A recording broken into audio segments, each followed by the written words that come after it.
The following program is rated TV MAL. It contains strong language and is intended only for mature audiences.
Little delayed reaction there.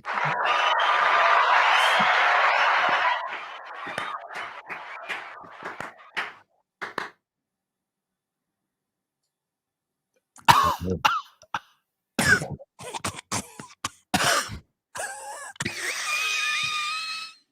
no.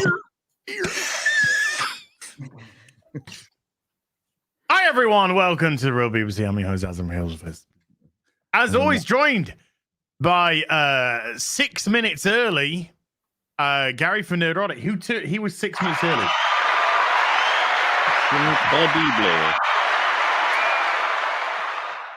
There was legitimate shock. I was like, what the fuck are you doing? I couldn't believe it. I was like, I'm gonna fuck with these guys. That's how you're gonna see it coming. This is how you fuck with us, by coming on time. Well, you know. Oh my. That's what she said. That's what she said. I got a bag. Yeah. I'm good. I'm ready to bag and board some comic books. I do have some downstairs, but I haven't brought them up. Well, you know what? I can talk for a long time, and so can Mahler. You I have know. plenty of time to go and get down, get some, get the bags from the cupboard downstairs. That's where they are now. The boards are in the cupboard downstairs. Get them. There you go. I also, I don't buy the little plastic action figures anymore. Stopped many, many years ago. But I did get some, and I will show them. Ooh, I got some. Had to get them secondhand because they're from Disney, the most evil, grooming piece of shit company on the planet, making entertainment. And then I have to get a Sharpie, and because I'll do that. I'm that petty. I'm that fucking petty. I don't even want to look at it, but they're pretty cool. They're pretty fucking cool. I wouldn't have got them if they weren't pretty fucking cool, but I got them secondhand, bought them from some nice lady on eBay. Is this the Little Mermaid new toy line? You got me. You got me. I've never seen the animated Little Mermaid, but man, Grace Randolph's review just hooked me in. I have turned another leaf. I have changed because I can't hate this movie, because if I did, I'd be a bigot. She put out another cringe review. It totally makes sense, because if it takes place in the Caribbean, it would have to have Caribbean people, even though none of them are indigenous to that area. If we're going to go to mythology, we don't really want to get into how they got there, do we? So I don't know. I do believe isn't it Danish? Isn't the story, correct me if I'm wrong, chat? Is it Danish? Is it Finnish? It's around there. It's you white folk with to say to me, okay? It's some European country. Wait, so what review is this from? Is it of The Little Mermaid? Yes, her. Oh, you haven't seen her Little Mermaid review? Dude, I can't handle Grace Randolph more than once per month. That is already like once a month. I can't listen to that voice. Thank you, chat. No, Mahler, that means you're sane. That means you're a sane person that we like, because she is functionally retarded. She's kind of amazing though. Like I would. Yeah. Is there any fans of Grace Randolph out there? I think there's got to be. There's got to be someone. Well, okay. The audience of, say, Grace Randolph and John Campea are pretty much the same. They trend younger, a lot younger. We'll just say that. Young, dumb, and full of ideology. Yeah. except for the kids who watch our stream, which shouldn't be under the age of what is it, 13, 14? Yeah, don't. We're gonna cuss. Well, my audience under 18 is 0.4%. Yeah, mine's like 0.3 or something like that. I'm 99.6% over 18, with about 50% of it being over 40. Yeah, it's not anything to worry about. It's one of that. Actually, my biggest demo isn't right in that 25-year-old bracket, because I appeal to the I appeal to that pulse of the next generation. There you no go. Flickering today, folks. So I won't have a stroke. I'm just trying to get the epileptics out of here. Trying to save them. That's all. That's all. It's not hard. Hi, Mahler. Hello. Gary, we haven't talked about Guardians. No, we haven't. I haven't. I talked about it on Friday Night Tights. My review's coming out today, but we have not discussed Guardians. No. Of course. Yes. Yeah. Well, we will today. Yeah, we will today as well, eh? Yeah, it's been slightly adjusted now. Now that it's now all the figures have come in, because of course it is an approximation. Very good approximation. They shook the couch and they found another $4 million. They did indeed. So it only came out 118 and slightly 182. better than expected, based on the slightly revised from a lower, worse than expected estimate. Did you get that? Because that's what it is. Because it was 120, then it went to 110, now it's at 118, which still makes it $28 million behind its previous film, which came out 6 years ago. Which also puts it behind. I'm ruining all my video here. $63 million behind Wakanda Forever.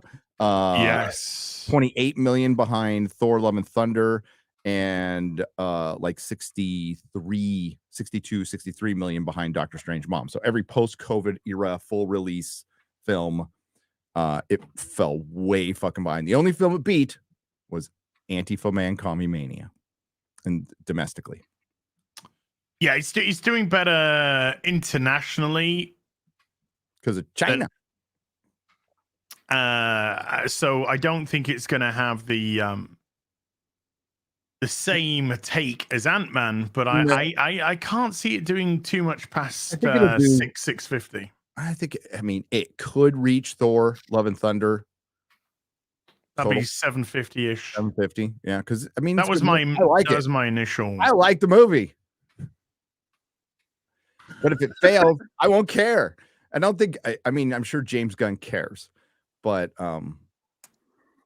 I'd like to think there was a couple of messages, couple little middle fingers to Disney. The movie. One I would like to believe very much, but the other one was like straight up on the nose. For the elevator scene? Yeah.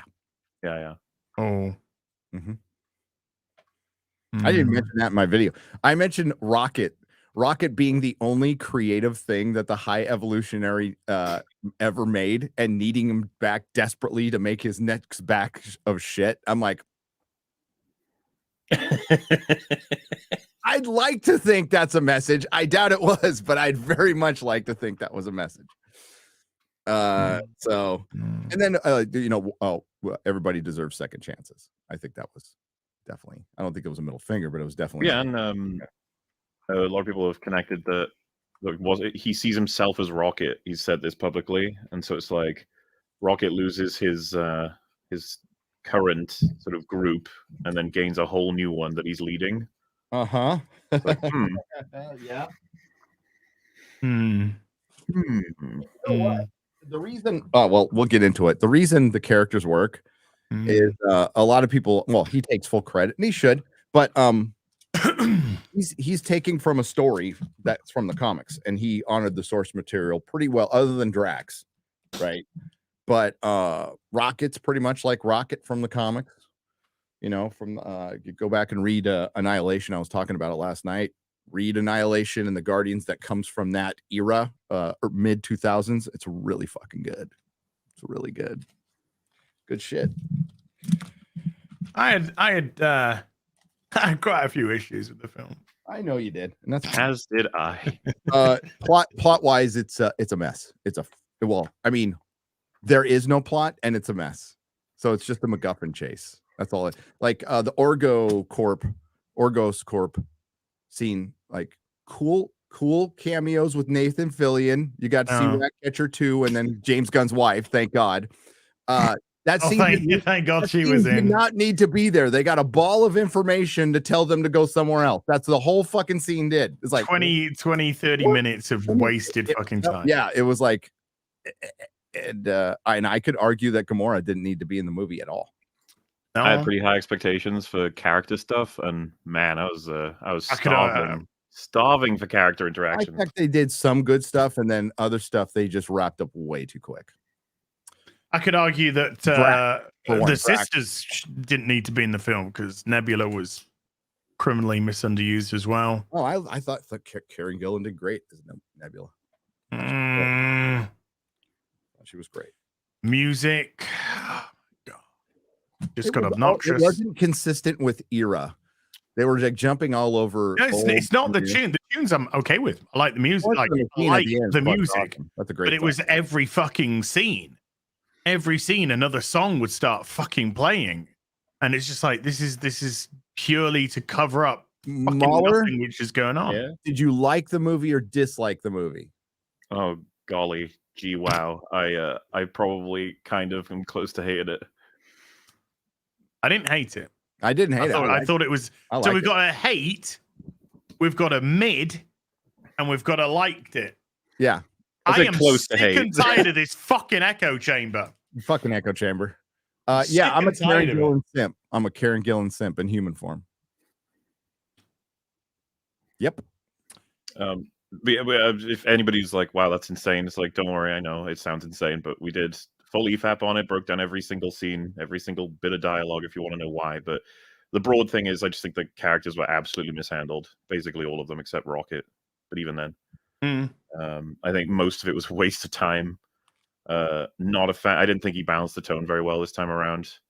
I think Adam Warlock was embarrassing. Warlock was terrible. I mean, that's what brought it way down for me. That's why I just say it's good. I like it. It's good. It's not great. It's not going to rock your world. It's not going to waste your time.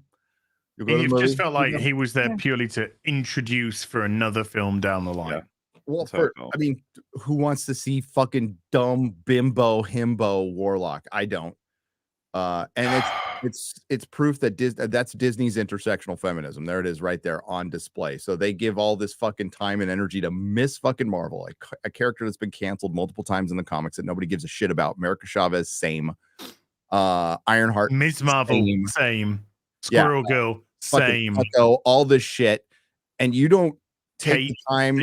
Same. Take your Space Jesus David Bowie Adam Warlock, which is an OG great character, and put an entire trilogy around him. Like in normal times, they would have done that. No, but now he's just a throwaway character and a gag and an obligatory end of a trilogy. And that's it. It just done for comic relief. Like, what the fuck is he Will Poulter for? I mean, the guy can act.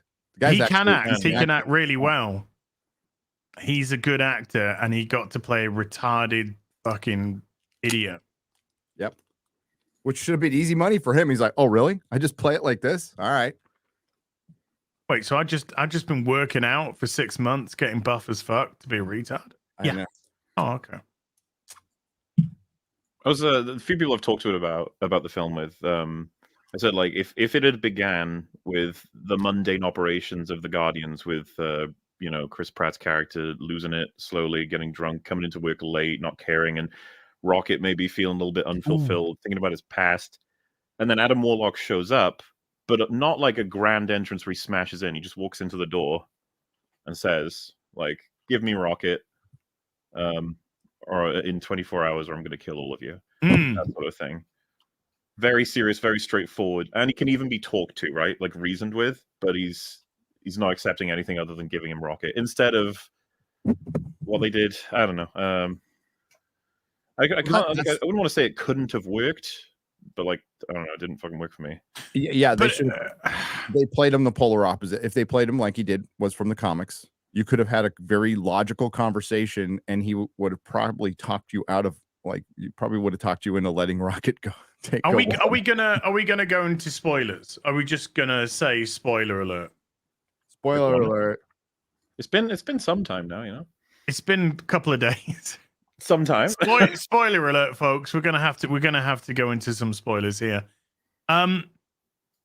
If he was sent there to capture Rocket and take him back to the the dude, why did he blast Rocket in the chest with a gun? Because the film doesn't make any fucking sense. If he can smash through a spaceship, start smacking everyone up, literally break people's arms, crush Nebula into fucking bits, rip Groot into pieces, how did a fucking knife stop him? I'm not clear on that myself. Well, and it didn't stop him. He had subdued enough power him. to fly all the way home and then get a med kit. Yeah, he's Adam Warlock is pretty fucking powerful, but it could take him out. If you like gut him for a little while, but he'll come back. He'll come back and fuck you up. George and RazorFist will be here later, folks. Don't worry. Yeah. It's funny you're shitting on Warlock for making the mistake of killing his target that he's supposed to take in alive, but it could have been an accident. High Evolutionary does the same thing. Yeah. When he's like, they got the War Pig is like, oh, I'm on my way back with the target. He's like, okay, blow up the planet. It's like, War Pig's not back yet, you idiot. And it's funny because War Pig is then killed, and Adam Warlock is hit by one of the explosions on the planet, and it knocks him out. I doubt War Pig would have done much better. No, probably not. It knocked him out. But luckily for Guardians of the Galaxy, on a planet that it's exact duplicate pretty much of Earth in terms of size. Down to Earth from the comic books. That's where Adam Warlock was born. They managed to land 100 yards away from the enemy base. Well, that was pretty maybe they knew where it was. They tracked it down. But they literally didn't got the ball of information from. That's the thing. It would have been better if they had landed there for that reason. Yeah, but they actually left the ship and asked where the base was. And they went, it's like, literally it's that thing right there. And they went, okay, cool. They asked where the dude was. They were looking for the dude, not the base. Well, he's in the base. That's like aliens landing out on the White House lawn and saying, we demand to see the president of the United States. Which continent do we have to go on? And go, oh no, he's in that building. Hey, look, IDW in that building, they made something good. 12 years ago? Yeah, it was a long time. Okay. Let's gentlemen, RazorFist, how you doing? Hey. I'm doing great. Sorry I'm late. After the influx of all the Californians in this state, the roadways look like one of Lizzo's arteries. So oh my god, I was stuck in the traffic. Yeah, I got to drive through some of your wonderful Phoenix traffic. It's great. It's fucking awesome. It's a blast. Reminds me of home. Yeah. Well done, California. Well done. Indeed. Have you seen Guardians, Razor? I have not. Guardians of the Galaxy 3? Yeah. No, I went ahead and skipped that. Guardians of the Galaxy 1 and 2 didn't really appeal to me. It was so Gary, you remember you worked in a comic store. You had a comic store, right? Yeah. Did he? Guardians of the Galaxy always was fucking. It was like basically what was it? Infinity War or whatever the fuck it was called. It was Annihilation War. It was Annihilation War. Marvel Annihilation War. Yeah. Only it was with a bunch of lame Joss Whedon pop culture references. Like all these characters were from that. All their redesigns are from Annihilation. And Annihilation ruled. Annihilation was like this awesome sci-fi space opera thing that wasn't irreverent at all. Keith Giffen kind of engineered it. Marvel just left him alone to go fucking batshit crazy. And all the comics were awesome. They had like Drax was in there and like all these characters. Rocket Raccoon got rebooted. He wouldn't be in this movie without that shit. Yep. And then they were like, hey, let's make a movie out of that and then have like a Queen dance routine in it. And like it literally became all about the pop culture references. It got marveled.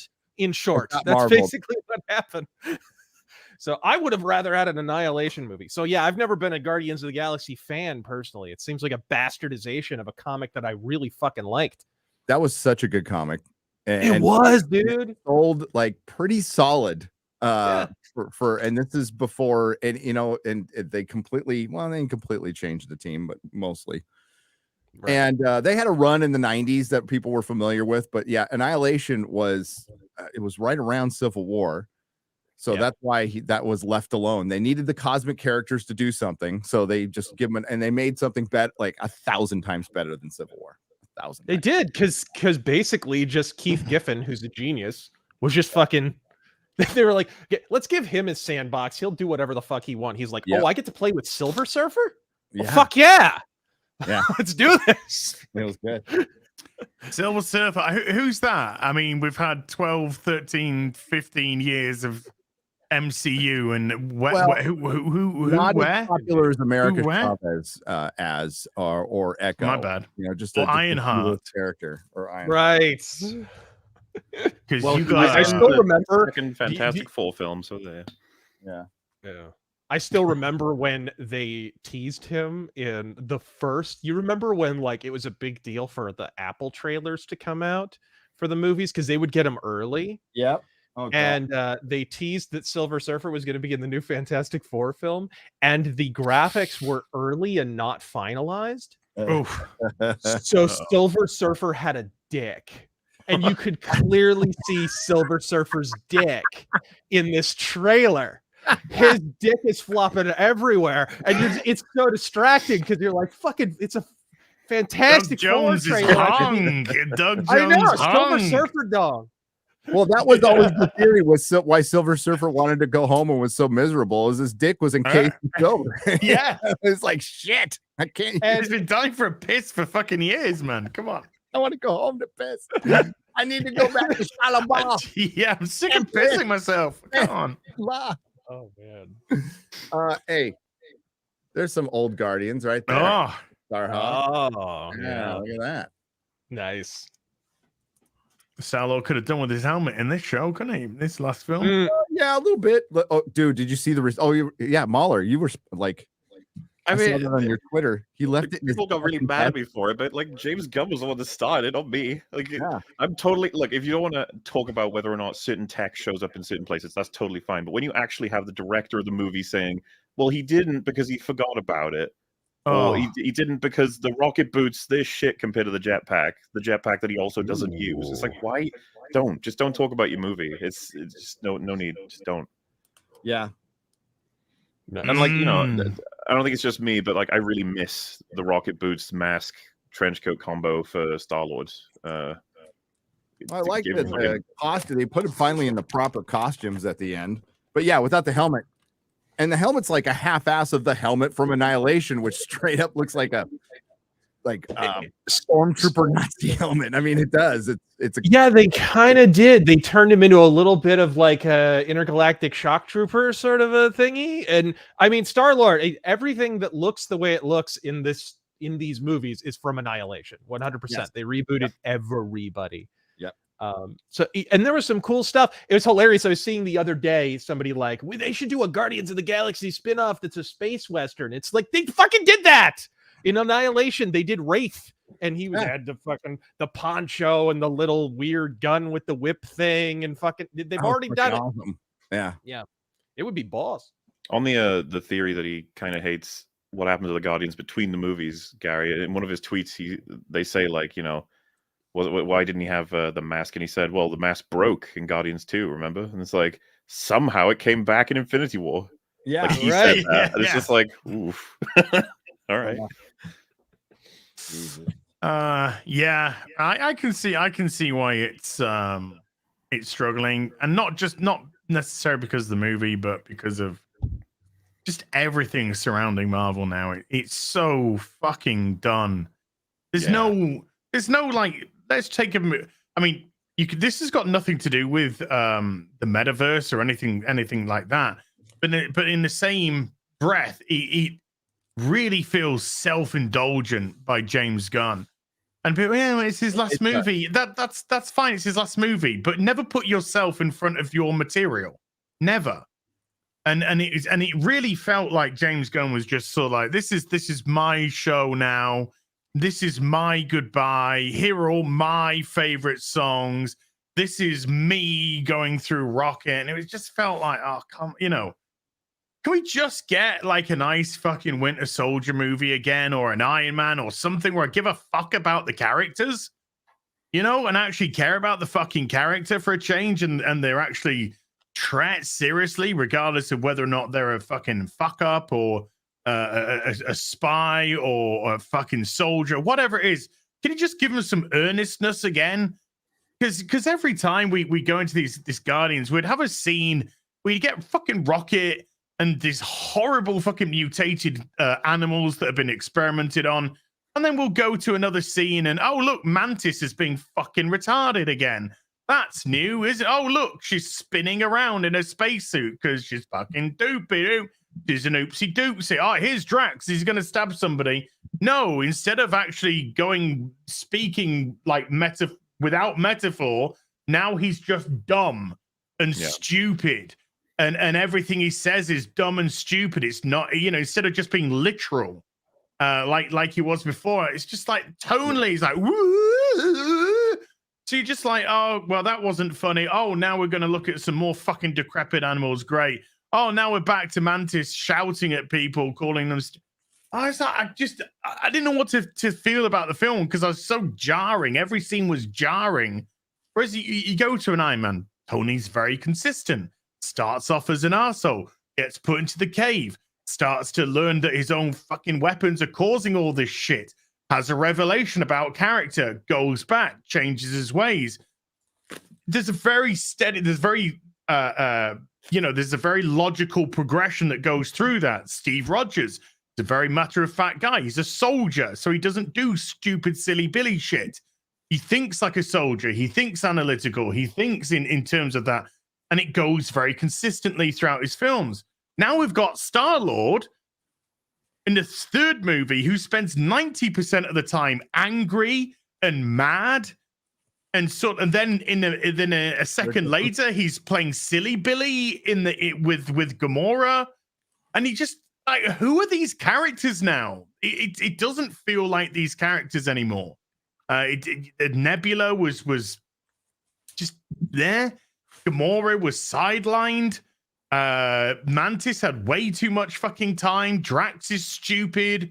Rocket's pissed off, and Star-Lord has not got any of his shit anymore, and he's an asshole for most of it. It's just like, what is going on? Just I just want a fun fucking film or great. I had a good time in it. I was like, fine, we got a fucking villain who's not like being a little bitch and destroying shit, and like they fucked that up though. They did fuck up. He destroyed an entire planet, and they just kind of beep, like, nah, okay, didn't happen. He destroyed his own ship. Yeah. Do you remember the part where he drops him into the pit, and then the three monsters shoot lasers, and the person's like, "Oh no, it's destroying our ship." How can you be so stupid to have your own prisoners destroy your own ship? He used his high evolutionary, fixed it. That's the only way it can happen. Otherwise, that thing should have just blown the fuck up. So hard to take high evolutionary seriously because I love the motive, love the actor, love the design, but everything in the execution. He's 1,000 times better than Kang, dude. They should be switching that guy out right fucking now. I can't pronounce his name. I heard somebody say Marvel are drastically thinking how to make this high evolutionary suddenly a version of Kang. Kang is not a good character from the comic books. Okay. Yeah, he's terrible. He's fucking awful. That's why that's why he's Rama Tut. They've changed his name so many times because he's never fucking worked. It's not part of the plan. He's always been a shit villain that's never worked. At least a high evolutionary. Like they made him like he's basically Mengele. He's Space Mengele. That's what he does. And he does horrible experiments on cute little fake CG furry animals. Like, yeah, do something evil and bad. I'm fine with that. Blow up an entire planet. Cool. With your beings and just wipe them out because they turned into animal crackheads, which was kind of funny. I think that was I think it worked, especially considering all the lame fucking villains they have. But then, like, again, in the first Guardians, when you see the Infinity Stone and the power it has at the collector's place, at least they give you an emotional beat. They stop for a minute and go, oh, fuck, this thing's horrible. We need to stop it. Fuck our money. Fuck everything. We need to stop it. In this one, he does something as horrible. We see it, and they're like, "Okay, on the next thing." That was it, and I was like, oh, yeah, because nothing is allowed to sit anymore. You're not allowed to have an emotion. You're not allowed to have a feeling because we've got to do the next shit now. Yeah, you're muted, Razor. Which is weird. Which is weird because the movies are getting longer and longer. Too. Right? Yes. Yeah. No, this is too long. It's too fucking long. And yeah, there's a couple of scenes they could have completely left out. Like, it's like a 7 out of 10. That's it. And it's the best you'll ever get from Disney Marvel ever again. It is back to the shit. It is the Marvels is coming up. I can't wait. And you know what? I wish it could be Christmas. I am surprised that it didn't. I thought it would do 140 million over the weekend. I thought it would. It didn't. I suspected it. You know, we all kind of were wondering because it's like it's clear superhero movies, as I've said before, have kind of entered Fat Elvis phase. So it's like, what is going to happen here? Is the market going to kind of prevail against the movie and kind of push it down? Or turns out the movie's just kind of mid anyway. It sounds like, and sort of it's going to hurt itself all by its lonesome. Frankly, not about Fat Elvis because he was still talented. I think we're definitely in the Lizzo phase, and he can still pack a theater. Yeah, good. Yeah, good. I mean, he was barely alive and being like, held up on every amount of speed you can think of. Poor Elvis. Yeah. Poor Elvis. If I die, I want to die eating a hamburger on the fucking toilet as well. So yeah. It's living the dream. Yeah. Oh yeah. But yeah, it's we are so far in. Look, I know it's a business. I know they want to make money, but Endgame was just such a end point. Well, it was no pun intended. That this is right. It's like sex. Okay. Yeah. Right. Endgame was you shooting your wad, but if you carry on going, the pleasure goes and it just becomes painful. You just like, gotta stop. It's just hurting now. It's just hurting. Well, to follow along from that, you just need to take some time off, recharge, and then come back. People were saying like take a break for maybe 5 years. Yeah. Maybe longer. They've lost the ability to do that. You remember when like it was a long time between Spider-Man movies back in the day, and they would take a beat. Dude, no sooner had Amazing Spider-Man ended than boom, here's the new one. Like they don't take a beat anymore and let people miss these characters any longer. Well, look at the with the prequels, even with George, I was like looking back at the Star Wars prequels, and they took 3 years between each Star Wars movie. And there's a reason for that. The movies were fucking done. He wanted them to breathe for 3 years. There's a good logic behind that. And yeah, they've completely stopped that. Like, hey, you mentioned it, Razor, when they would do a big back. This is before times when we liked comics. They do events. And then they'd stop, and then they'd ground everything for a little while. They'd straight up go, let's go to the streets. Let's have a streets thing. Let's have a gang war, or Kingpin or something like that. And that's how they'd bring it down. Then it got ridiculous, but that's what they used to do, and it worked. There's nothing wrong with doing that. Like that's why Daredevil is such a great series. It deals with the aftermath of Avengers, and it's a bunch of crime lords taking advantage of a fucked up hell kitchen in New York. I'm like, that's brilliant. That's really good. Yeah, got it. Well, hold that thought because the new Daredevil series, Daredevil Afterbirth, is coming. So you want good news? What's up? Shut down production yesterday. It shut down production yesterday. What in the world? I did not hear this. What happened? What? Because of the strike. It shut down production. Oh, drat, consarnate even. Yep. And I got some even worse news. Now that the writer's strike has hit, George R.R. Martin can no longer finish his book, Winds of Wind. He can no longer be distracted. Yeah. I was wondering. He seemed 11 years in the making, that strike for him there. Right. He's like, don't strike, please. Now they're going to make me write my book again. I would have finished it if it wasn't for the writer's strike. Oh, fuck off, George. Fuck off, mate. Jesus Christ. But even Jessica Jones, first season of Jessica Jones was great. First half of Luke Cage was great. Daredevil season 1, 2, I even like season 3 a lot, was great. And of course, the masterpiece that is Iron Fist. I mean, and Defenders. I hear great things about that. I like how with Iron Fist it was all downhill after the intro. I know. Oh, having watched Daredevil, then going to Iron Fist, you're just like, ooh, ooh, Rough. Yeah. ooh. They didn't drop the David ball. Wenham does what he can. God bless him. He does what he can as the villain in that, but one man cannot carry a show. Good old Fireman. Peter Capaldi, Doctor Who. Right? Well, No, that was bad. And Defenders was horrendous. oh, Sigourney Weaver, 75-year-old or 65-year-old Sigourney Weaver taking on Elektra. Yeah, that was really riveting. Well, and Defenders is, you can clearly see it was intended. So I think it was the same showrunners on that as Daredevil season 2. And it clearly is the second half of season 2 that we would have gotten if Punisher hadn't been distracting us at the beginning of the season. Right. So if you cut out all the Daredevil and Elektra stuff, it's a pretty good show, but it's a pretty good show that should have been on Daredevil. Yeah. Right? Yep. Everything else is completely ancillary and utterly irrelevant. Yep. That's kind of my issue with it. Like, I love Madame Gal. Madame Gal was cool. She was cool. Madame Gal was supposed to be the main villain in Defenders, but they were like, fucking, we got to get that Sigourney Weaver. That worked out great, didn't it? Yeah. It all fell apart after. Well, it fucking I could barely finish the end of the first season Luke Cage because the first half was so good in the second half. Oh, what the fuck? Did anyone watch And then Agents of S.H.I.E.L.D.?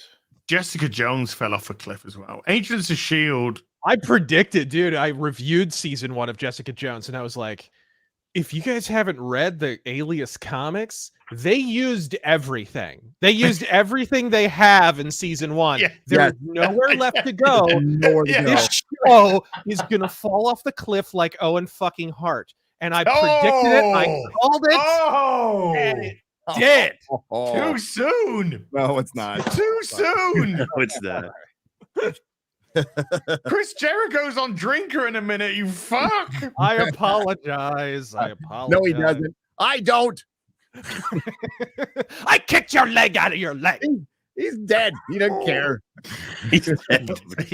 Wow. You give me shit. I'll be dead. I don't care. It's got dead. dark. Sorry. I liked him. No, I'm sorry. He's gone. Yeah. IP on. I love Bret Hart. Bret Hitman Hart was. Yeah, and ironically, the best thing about Jessica Jones season 2 is when you got David Tennant for an episode. Right. When he came back for an episode, he's just like, They had Jessica Jones, the comic, only worked in that Purple Man arc, and everything else they tried to do didn't really work. And I knew they had nowhere to go, so they get into some funky conspiracy fucking horseshit, and you just knew it was not going to work. It was like Punisher season 2, kind of, in a way. Yeah. Like they kind of didn't have anywhere to go. Speaking of nowhere to go, with is George. Hey, Man. they had places to go. They just refused to go. And I know Lauren Hisrich worked on Daredevil season 3. I wonder, did she work on Jessica Jones too? You know, a Witcher showrunner, by the way. I don't know. I'm just wondering what 2000 sci-fi movie George is appearing in right now. 2000. That's 2000. I'd give you up to 2014. He's got like a THX 1138 thing going on there. We don't have a budget here. Gattaca, a bit of a Gattaca thing maybe going on. Logan's as well. Run. Logan, yeah. What was the Michael Bay Logan's Run again? The Island. The Island. The Island. Oh my god. With fucking Neelix. Oh, I've got that. That's the glow in the dark. That's the glow in the dark cover right there. I've got that. Who puts Neelix in a fucking movie? Christ, Right. Michael fucking Bay, dude. Michael Bay, and he nicked a scene for the Transformers. He nicked a movie from Logan's Run. Shit. He took that. I think he took that scene, one of the scenes from The Island on the freeway, and he put it into. It was put into Transformers. In and then it's always the magic hour, and everybody's always sweating a little bit. Okay. Oh yeah. Oh yeah. Everybody. And there's always a hot girl looking up with cleavage, going ah. Are these It's complaints or compliments? I can't tell. Well, that Right. was a Yeah, compliment. that sounds kind of cool. Yeah, Yeah. that was a compliment. I made fun of him a lot back then, and now I'm like, no, I miss him. I liked him. He was fine. Yeah. Everything now is shit, and Michael Bay was cool. Really? Because I've met him, and the dude could use his personality for birth control. You went to USC Film School. Yeah. I'm sorry you met him. He's savaged, mate. You're Randy Savage today. Oh yeah! All the wrestling references here today. Slim Jim. Yeah. Did you ever see the Ultimate Warrior Slim Jim commercials after they got rid of Randy Savage or after he moved on? Was he Fucking- massively high on coke at the time? Yes, he couldn't even say the line. He couldn't even say snap into it. You go, "Dap and done." I need to watch these fucking commercials. Tap into it, Jim.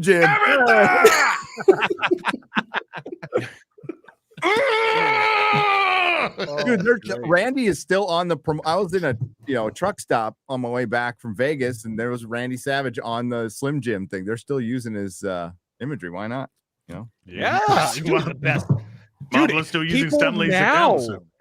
Dude, people now still think about those commercials. The man's Yeah. been dead since 2010. Yeah. Jesus Rest in Christ. peace. Rest in Had a peace. heart attack driving his fucking car, didn't he? Yeah, he did. Man. Well, Well, truck. Well, I think it was a truck, wasn't it? He's steroids driving. and cocaine turnout are not good for you over long. yeah, who knows? The roids. I'm pretty sure he was on the roids at some point. He was not a Coke guy, though, actually. He was a coffee guy. Oh, Like well, a hardcore coffee guy. that's me. He was a hardcore slap Elizabeth round the face guy. Is that a drug? Well, No. did No, she? it was a make woman. cup of Coffee. Okay. I mean, like, did she come in with a shitty cup of coffee? Like, Uh-oh. Did she say something twice? oh yeah. Oh, no. Did she say, "Can you just repeat that, please"? Hi, George. Glad you came in at this Yeah. point. Yeah. I'm just trying to osmose what the conversation's about. We're making so far. domestic abuse jokes. It's my favorite. Everyone knows I love grabbing titties. Yeah. Grabbing him by the pussy. Yeah. Classic. I did a strip once where I was at a cafe, Well, when you say strip, are we a talking comic strip. artistic? Okay. Okay. comic strip. And I couldn't tell if the barista was trans or what, male or female, whatever. And I'm an equal opportunity customer. So I said, I'm going to just grab their tits anyway and say, "Can I get a cappuccino?" Well, that's what Az would do. Yeah. And so but Reddit did for the he- next did he- week and a half decided that I'm an actual molester or something. Yep. That was Did a he go lot like of fun. this? Did he go like, I'll have a cappuccino, Yeah. dude"? Sugar tits is the line that I decided on. Ah, you big Oh. Mel Gibson fan. And it could be a Bill has sugar tits. So there you go. He's like sandbags. Bags. Oh, dude, no, I'm trying to think of that Venture Brothers clips where they're talking about like an old stripper's tits for like 5 minutes, roasting an old, like her like her tits look like 2 corpses in coffins. It's fucking great. Clip. I've always liked the golf ball at a sock. thing. Yeah. Oh, Adult Swim, I miss them. sad tits. Enough talk about Nancy. Enough Nancy Pelosi talk. We don't need none of that. So George the Racist, since you're both in here now, Yeah. and since if I talk any more about Iron Fist, I'm gonna kill myself. You guys got a comic on the go right now. Indiegogo? Yeah, that is nothing like Iron Fist. No. But this is the comic Iron Fist. Like this is like what he looked like. So, and that didn't look anything like the comic. So yeah, we can talk about the good one now. Indeed. Are you glad that he gave up being white in the comics? Yeah, like he's like, well, at the end of the series, he literally gives his power to Colleen Wing. He like hands his fucking power over to her at the end, going, "I don't deserve this," and then he has some other different one at the end. It's fucking retarded. That's unbelievable. But we've got a comic that isn't retarded. That's called Yes. Goes to the We got a we got a fucking Western. We've been like so excited about this. We were working on it. Actually, it came together pretty fast, but it is the That's Ghost what I of the do. Badlands, and still blown away how successful it's been. That is absolutely nuts. Oh wow, that's translated into That is, pounds. this is It's a this is fake money. pounds sterling. Right. So I have no idea If what you that. want, I can do the. I know it's up over 200. I don't know what the Is hell it pounds Jim Sterling? Right. Well, no, because then you don't know quite what it is. Yeah, I thought we were going to stop talking about tits. Yeah. But anyway. Why is the US dollar down there? Come on, man. 222. Yeah. Four 654. times. 4 times. 4 times what we asked for, and heading toward 5. So yeah, pretty amazing. And we've hit the second stretch goal, the one that didn't even exist when we put our Indiegogo up, because we had no idea we were going to hit 100. Yeah. Yeah, so it's basically a kind of elemental Pale Rider-ish sort of Western set in my neck of the woods in Arizona. It's a real town that did exist at one time. Fucking batshit location. Crazy stories about Canyon Diablo. I've posted a couple of Indiegogo updates and stuff talking about like the real history, but we kind of take that and then turn it into sort of a Dark Avenger story a little bit with that historical backdrop, sort of a Shadow or Solomon Kane in the Old West kind of an idea. And as you can see, the artwork is pretty cool. George here has loving a bit of outdone this. himself. It Well, you know. it looks mighty fine. We're trying to please a lot of different genres, and we're getting a little Japanese, a little French, a little American in there. We're trying to see if we can find a nice hybrid style. Yeah, It's it's working. definitely got kind of the crosshatchy thing that I like. You kind of brought that over from Death Mask. So he illustrated my second book, Death Mask, and kind of was doing that style, a little bit more crosshatchy, whatever, a little bit out of his normal style, or the style that he's known for anyway. And that's a style that I like to work in. That's my first book was in that style. I did some interior art on that. I actually did some interior art on Death Mask too. But that's kind of the style I like, sort of a Bernie Wrightson, Mike Kaluta, that kind of a vibe. Barry Windsor Smith, Good style. and sort of American Art Nouveau, American pre-Raphaelite. And then kind of combine that with sort of a Mobius, Yves Small, so a lot of French artists work in that style, and we are also kind of inspired by some like samurai manga. He was talking about Vagabond. That was something he was already inspired by before I even told him that it was one of the visual reference points. But we both dig Vagabond and the style of that. It's very kind of reminiscent, to me, anyways, of Bernie Wrightson, Kaluta kind of stuff. So very, very Western for an Eastern comic. I've even And got some, we're kind of mixing those things together and mixing it into this cool kind of spooky-ish Western.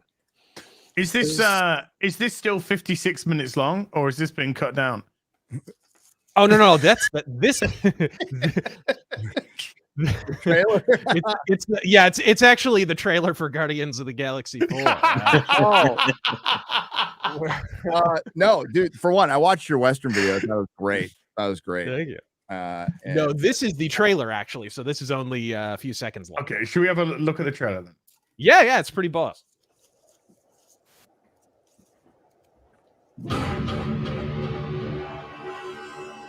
Copyright strike me for this. Okay. I hope you get copyright. I'm rooting for it, fucker.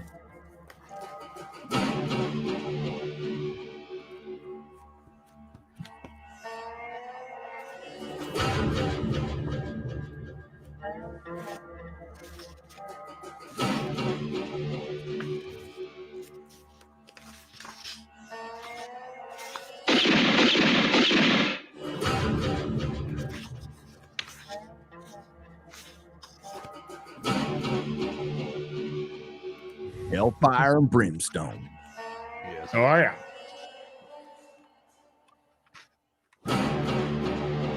Flash. That's a great title. Mm. Yeah, I fucking love it.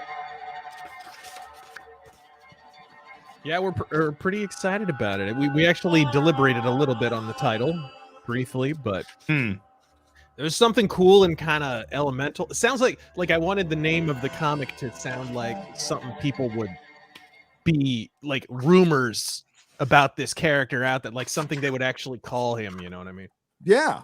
No, I think it really fits. I never understood that about superhero comics. Sometimes it's like people just suddenly start calling them that, even though you think there would be some kind of iterative title. Like the Daredevil series does this well. They call them the Devils of Hell's Kitchen a lot and blah, blah, blah. But like in the comics, it's like, oh, look, it's Dark Guy. You know what I mean? Like they just come up with Black Man. The exact name.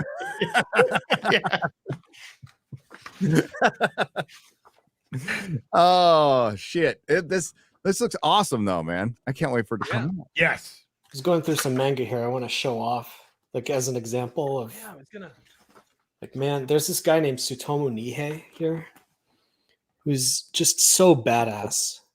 Oh, shit. That looks Like, great. Oh, they make love to ink, man. They're so good at it. And kind of Geiger-esque, that.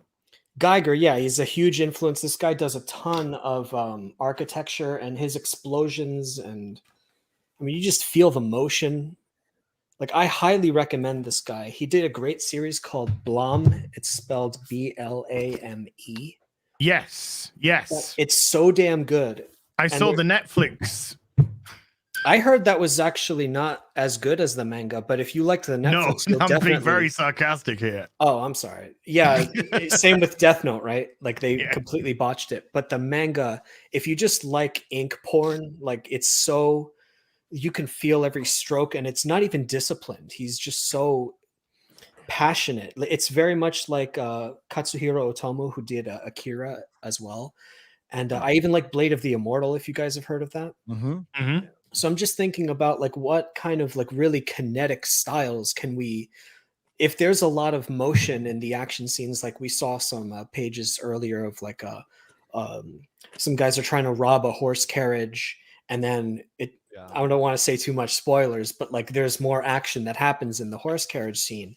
So like there's a lot of rain and directions and speed lines, and there's a lot of opportunities to use a lot of these techniques that I've seen mostly in Japanese comics, not so much American, but I confess I don't read a ton of American stuff. But here's a great opportunity to use. Like, that's why I didn't mind having a higher page count in this case, because you can really milk action using the manga page compositions, whereas American comics are always, because they have to keep the budget down, I feel like they limit their page counts, and they don't have to. But in our case, because we have great funding, we can afford to do an extra page count. We can even double the page count if we want to. No. Stick to the page count. That's $100,000. That's $120,000 on craft services. Right. Exactly. That one's lost on me. Forgive me. Craft services. You're never going to make it in the entertainment industry, kid. No. Yeah. Like sushi workers and stuff. You're looking forward to Taika Waititi's Akira. Yeah, just a little bit. This was another big one for us, was Blueberry. I gotta find a place that sells those. They're tough. They released them in the 80s and 90s. Marvel did, actually, translated them in the 80s and 90s, and it's unbelievable because Mobius. One of the craziest things about Mobius, actually, this is a really good example. He can do like any style. He can do sort of, the interiors have that sparse, detailed kind of Mobius look to them. But then he'll do these like oil paintings that look like fucking Michelangelo out of nowhere, that are completely photorealistic. If you put like all the different styles of Mobius side by side and just said, this is one artist, most people would call bullshit, because he could just do anything. But yeah, Mobius, huge influence. This guy kind of kicked off a whole Western trend in France that still goes to this day. Westerns sell gangbusters in France still. It's blueberry time. It a little bit, and Oh, hey, I've got that one too. That's a good one. Well, it's because like I had a couple of these like left over, but it was fucking hard to find these, dude. They I ended up getting 2, so I'll give one away. But Oh, nice. I see. I don't have that one. Fuck. okay, well I'll send it to you. Oh, nice. And then you know, I got this. Oh, see, Yes. that's the issue with the Long Tomorrow right there. Long Tomorrow. Kind of the first cyberpunk comic. Yep. Pretty amazing stuff. Oh yeah, right there. Yep. Yep. There you go. Before I fuck it up even more. But yeah, like these I had to go on eBay and just like pay a lot. And That one's worth it. Yeah. Yeah, but it's worth it because that shit Blueberry's fucking awesome. So Yeah, for sure. They're tough to find. You get charged through the nose on them. Someone really needs to have kept those in print. The fact that it hasn't been in print in like almost 30 years is fucking clown shoes. It's like criminal. this is an incredibly popular series. I still remember Stan Lee talking about reading Blueberry for the first time, and this is such a fucking Stan Lee moment where he's literally like, I read this thing and it was called Blueberry, and then I found out the guy's French, and then I said, how could this be drawn by someone who's French? And then he ends up doing a Silver Surfer, which I think he did the Marvel method thing to it, where he's just like, hey, Mobius, draw whatever you want, and then I'll slap words on it. Yeah. and it's fucking beautiful. awesome. Yeah. It's fucking It's beautiful. like a It turned weird out great. combination He of was Stan Lee and Mobius. Yeah, that's awesome. That was where I got when I read that graphic novel. That's where Mobius mentioned his style. And I'm kind of the same way, where he, instead of doing a page a day or whatever, a page every 2 days, whatever, every artist has their rate of how many pages they can do. Instead of doing a page a day, he takes an entire day on a panel. So it's like every single one becomes its own work of art. Wow. In a way, like framed. And which is crazy to me. Although he did say like sometimes it's not like that. Like he doesn't just pour detail into every panel because not every single one needs it. Sometimes with more action, the detail would take away from it, right? Yeah. But fucking, I could read his interviews all day because the guy was a genius. Mm-hmm. In fact, I have a book with some of his interviews too. Where is it? It might be if you just press the keypad to your right. You'll need to put your whole hand on it, though, and then you'll realize that the screen in front of you is actually a hologram all along. I do have to optimize my little collection. Like, it'd be cool to show it off in the background, but this room is not clean at all. You don't want to do that. You don't want to do that. I mean, Nobody wants to see in the this. background's pretty fucking. Yeah. So that's how we know you're an artist, dude. Like, seriously. Yeah, you're minimalist. The room is optimized for production. Like I've got, you know how musicians have those like standing things for their musical notes? I have about 5 of them in a circle around me. It's like, okay, I have reference for guns, reference for horses, reference for Old West. It works for me. Plectrums or something. Plectrums are they called? And a background that looks like a futuristic Japanese interrogation room. So Yes. Well, I this think that is was the just- room. I think that was the room at the beginning of You Only Live Twice, where he pops out of the side of the massage parlor wall after he gets the weeaboo surgery. oh, brother. But yeah, it's cool with learning about. Also, I like how Bond. I like how the James Bond version of turning into a Japanese guy is you turn into Mr. Spock. breaking news, ladies and gentlemen. Great breaking news for those of you who were upset yesterday that the YouTube extension dislike button stopped working. Oh. It's working again. Working again. Back to the ratio. You know, this To stream the will get Little ratioed Mermaid. because you admit it. The Little Mermaid. Quick, let's go. Oh, God, I can't start looking at this heavy metal. I was a young lad, and I discovered heavy metal very early because it had boobs. So that's the main reason I went. The boobs. And then I started reading it. It's only at 1.9 million. Oh, dislikes. It's not at 2 million. It's not at 2 million. Under the Sea. Just give it another 100,000. This movie will be. I don't know why people are mad. This Snyder cut of the Little Mermaid looks great. Exactly. I know. Little Mermaid. The Snyder cut. I'm here to swim. Hey, Now, did they ever release that movie in the IMAX format, or is that just how the actress sees? that's just how. Damn. Tell me, do you see? You will. In IMAX. Oh dear. Oh, Oh, we're just getting warmed up, folks. It's all right. We've already had the domestic abuse jokes. We probably have some other kinds of abuse jokes coming up later. Stay tuned. sure. We're an equal opportune assholes. Made fun of a dead guy. Yeah. Ad's really good at that, right? Am I right? Oi, you leave my mate Paul Paul Walker. Walker out of this. Oh no. I have never seen Gary uncomfortable until that day. And then I couldn't help myself. I know. And He just he gone- showed me the weakness and I had to and explain. it ended up with like Paul Walker driving school or some shit like that. I don't know where the fuck it went, but it just went to a dark place. Okay. Rest in peace, Paul Walker. Hey, remember when comics were fun and they did shit like this, like the Ghost Rider? I got my Midnight Suns poly bag, but like, check this shit out. Like, you did that Oh, pop up? Oh yeah. Papa, oh, Shit, this is fucking rad. Yeah. nice. Oh, that's awesome. Oh God, I miss The it. 90s, they The really 90s. thought it was never going to end. They I really know, thought they're it was like, this Yeah. is gonna go forever. Do you know the only thing that pops up now, Gary? The Uh-oh. price. The price. I was gonna say nothing pops up because it gets cut off by the artists and the It's writers. £5 for a £5 for a fucking book now. By Vita Ayala about two Yeah. non-binary things sitting around and eating and But- talking about nothing.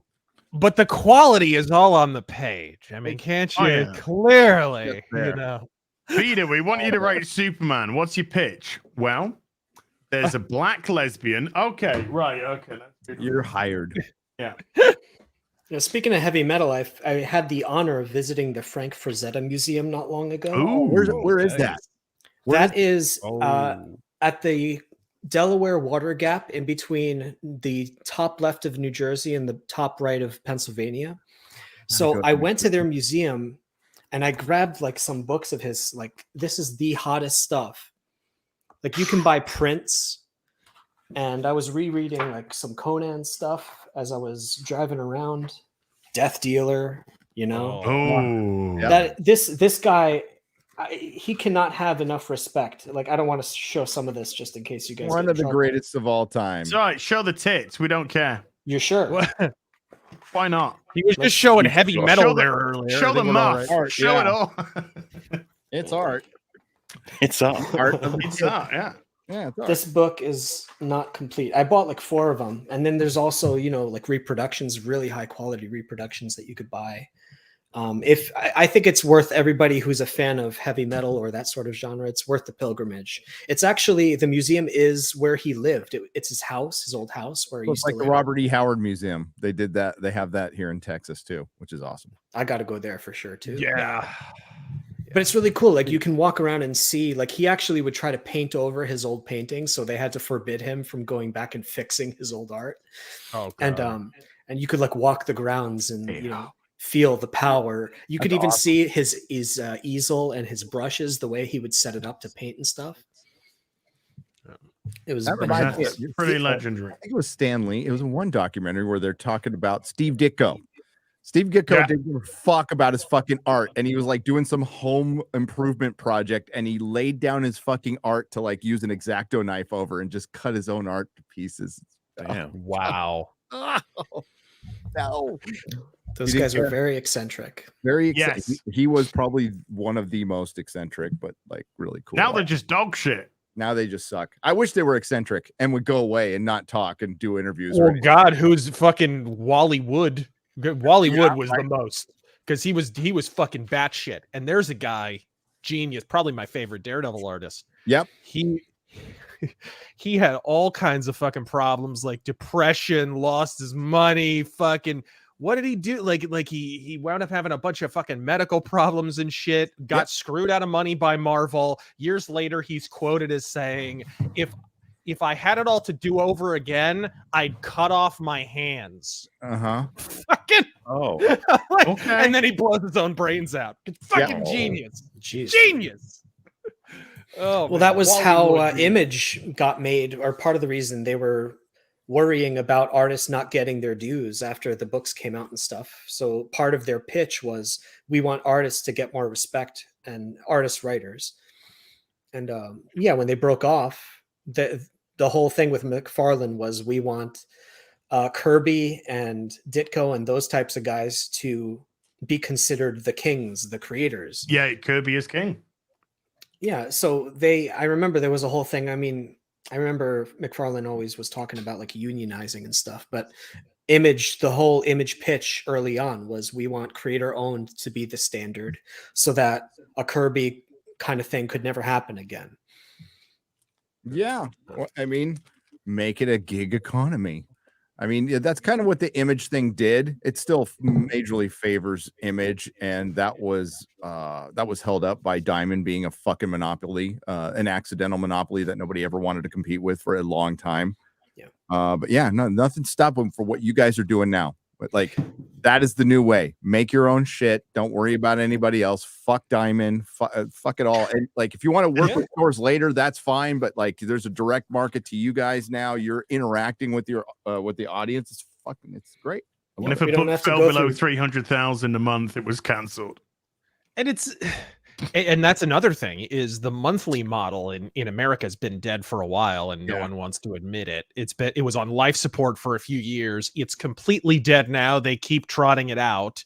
They'll only have a few monthly books in a few years here. You know, it's pretty obvious that Warner and Disney respectively are already kind of eyeing, okay, let's kind of pare back how many comics they're publishing and just turn them into a glorified IP farm for other things. No, RazorFist. That is. I have got to come to the defense of DC here. That Tim Drake's gay book had the most incredible 10-issue run of any ongoing series. Indeed.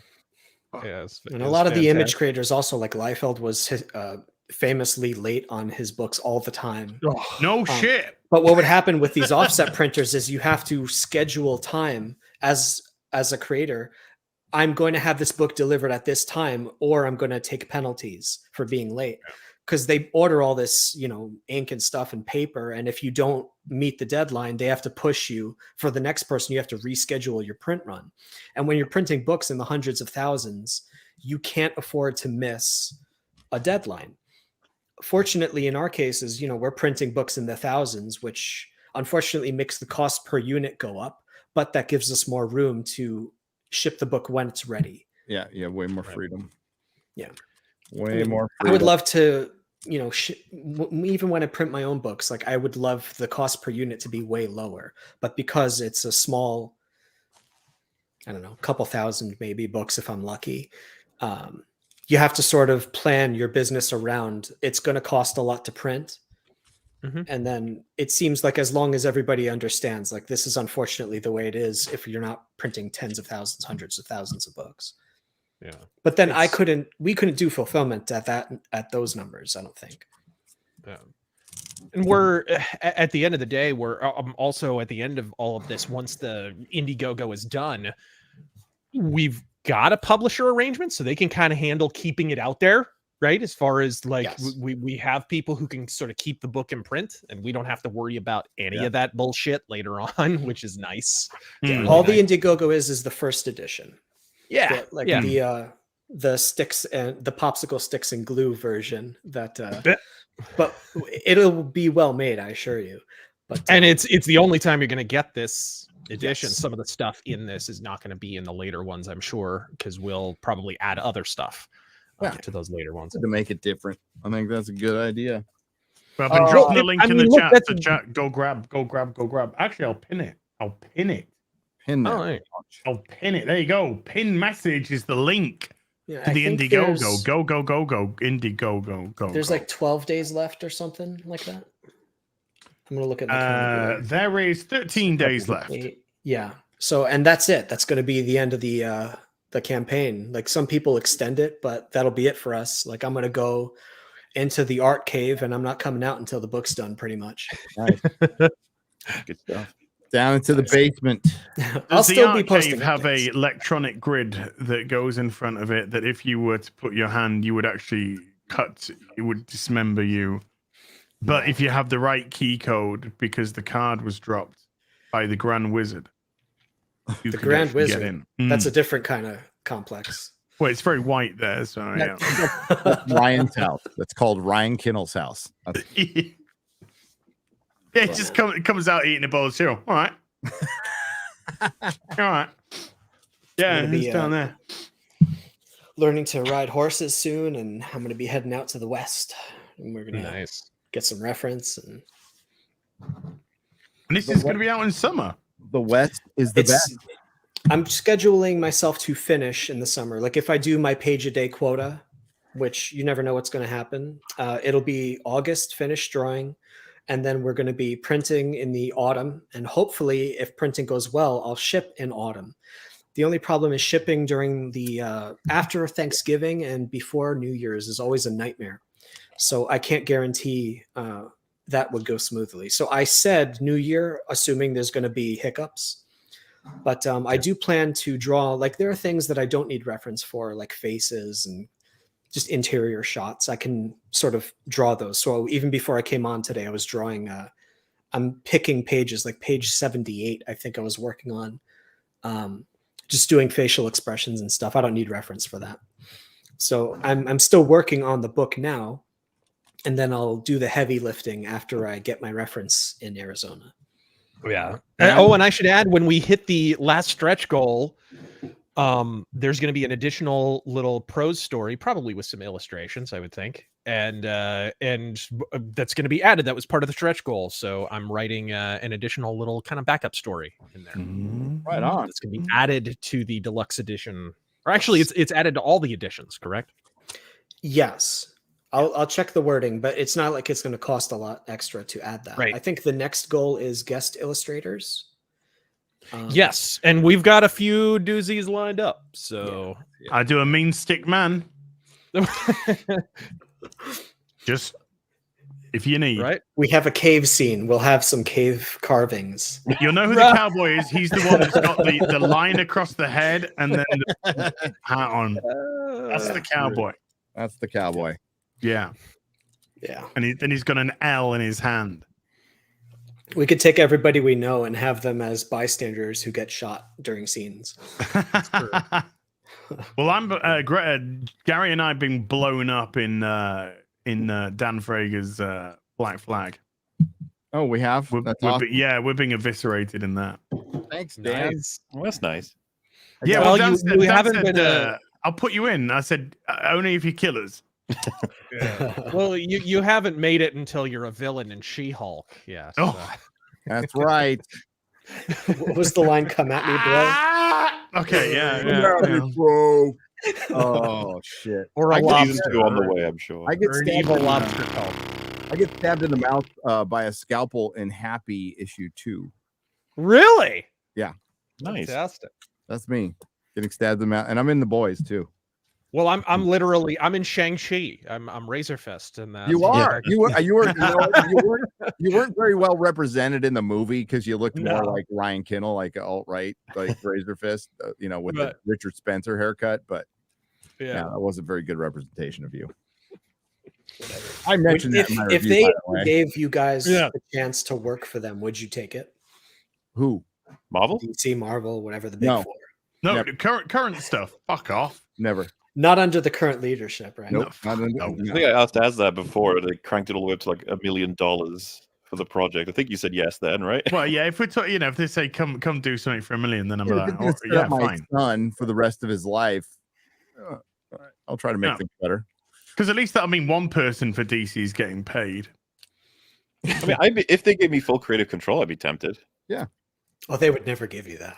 Speaking of No. which, what do you think of Jim Lee Hey. getting demoted and promoted at the same time? What the fuck? Whoa, happened look, there? he cashes a mean paycheck. Yeah. I guess- RazorFist. he better than anybody when his industry is falling apart and they can't make anything. He can doodle a book better than anybody. He can make an art book for charity rather than run his company better than anybody. I actually had an interaction. This is legit. I had an interaction with Jim Lee when this was going on. When he was doing his doodling a sketch every day for 60 days, whatever it was, on the pencils down. And I said, Jim, tweeted it. I said, Jim, don't you think it would be a better use of your time if you created a comic for the comic shops to actually sell so they could make a lot? You could put Batman, Superman, Wonder Woman and just do this one-off, 40-page or 60-page if it's a fucking doodle a day, whatever. But 40-page one shot to help the comic. And do you know what he replied to me with? He said, don't you think that an art book full of my 60 sketches would sell really well? No. Fuck no. Jim. That's what he said. Like, no, Jim. This guy's running DC. He's fucking running DC. So a great example of that is Mark Silvestri had this fucking story in his head forever that he was begging DC to make called, it was a Joker and Batman team up, the Deadly Duo. And they wouldn't let him do it forever. And they finally said, fine, you can do it. Book sells like fucking crazy. Yeah. It's pretty decent. I mean, it's another fucking Batman Joker story, whatever, but I like Silvestri. I think he's a really good artist. Yeah, me too. And it's a good book. It's a good book, and it sold like fucking crazy. Yeah, Jim Lee. Remember All-Star Batman and Robin? Yes, I remember all 2 issues of it. Yeah. So apparently that got finished early, but he didn't had the finishing touches on it, and they were laying on his floor in his office in Wildstorm right before it got sold, being walked on by his fucking dog. It's amazing too, because how much shit did Frank Miller get for that comic? And it's like it was all Jim Lee being lazy. Jim Lee. Yep. It's entirely him. I remember people cursing Frank Miller's name. How could you fucking make this thing? And it's like, I guarantee you, given Jim Lee's recent track record, it's him. Remember, dude, remember Wildcats relaunch with Grant Morrison? They made one entire issue. One entire issue. We never saw it again. Oh, God. That guy is such a classic example of the late 80s, early 90s superstar artist syndrome, where he believes his own bullshit. He really does. I mean, he got his own writer fired from X-Men. Once you're able to pull that at like age 19, you're never coming back down to earth ego-wise. No. That's never happening. No, and he never learned a work ethic. And later on in life, he loved the idea of drawing comics. He just didn't want to draw them anymore. Just flat out. He was tired of it. Because Jack Kirby drew 20,000 pages in his fucking career. Is he the George R.R. Martin of fucking comic artists? Yes, he is. He is. Holy shit! It's still amazingly popular, and I don't know why. I don't think his art's okay. I don't think he's. It's funny. Like you look at a lot of '90s artists, and they either had to learn how to draw actual anatomy, or they got sort of flash frozen in the 90s, right? Yes. And you'd have a few that kind of like learned, like Bennis kind of learned, and Silvestri updated his style. Jim Lee learned a little bit at the early 2000s, but then he just stopped, right? He just totally stopped learning how to draw. And all of his stuff looks like 1993 still, kind of like Liefeld a little bit. It does, and Liefeld gets so much shit. But I have a Medicom action figure that are based 100% on Jim Lee art. It's a 1/6 scale Jim Lee art, and it's the most disproportionate fucking Batman. He's got a small head, tiny feet, giant fucking torso. Like nothing makes sense. And you're like, people give Rob Liefeld shit. Like this is a fucked up Batman. It's like mutated. Well, admittedly, that Captain America from Rob Liefeld. That guy's probably had broken spine, broken neck. You know, he's got one titty out here, and like, how does that exist, man? It really sucks. I did a caricature of that, like a female version, and he ended up blocking me. Oh, nice! It killed me. I was trying to, just be like, hey, fellow creators, right? We're just joking around, and he's like, no, fuck you. Wow. Oh, excuse me. It looks like I'm getting blocked then. I'm only joshing you, Rob. Yeah, I was I'm trying to be on cool. it, Josh, in here. But it's interesting to watch all the documentaries. And I'm going to about show what everyone in happened. the stream what I'm talking about because it's Oh, fucking with hilarious. image. Yeah, all the documentaries, seeing what went right and then what went wrong with Image. Like they were poaching each other's talent. Oh, Just yeah, within the yeah. partners, they were saying, "Oh, I like your colorist. Let me hire him for even more money." They were blowing so much money. Dude. And And I nowadays, remember- hey, George. Nowadays, they say, "I like your colored person." Could you bring them over here? your colorist. I remember.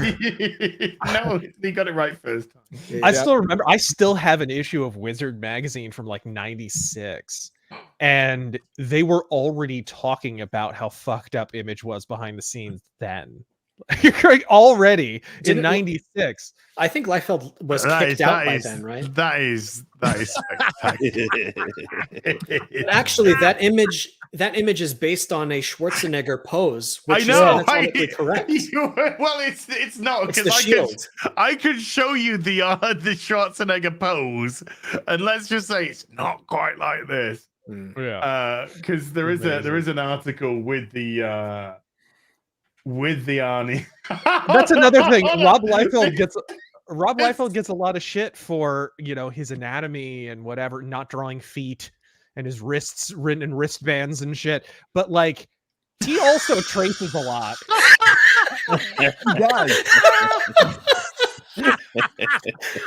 You see, it's beautiful. I mean, props to Marvel for keeping it comic accurate. I That's was gonna say it's looking pretty good.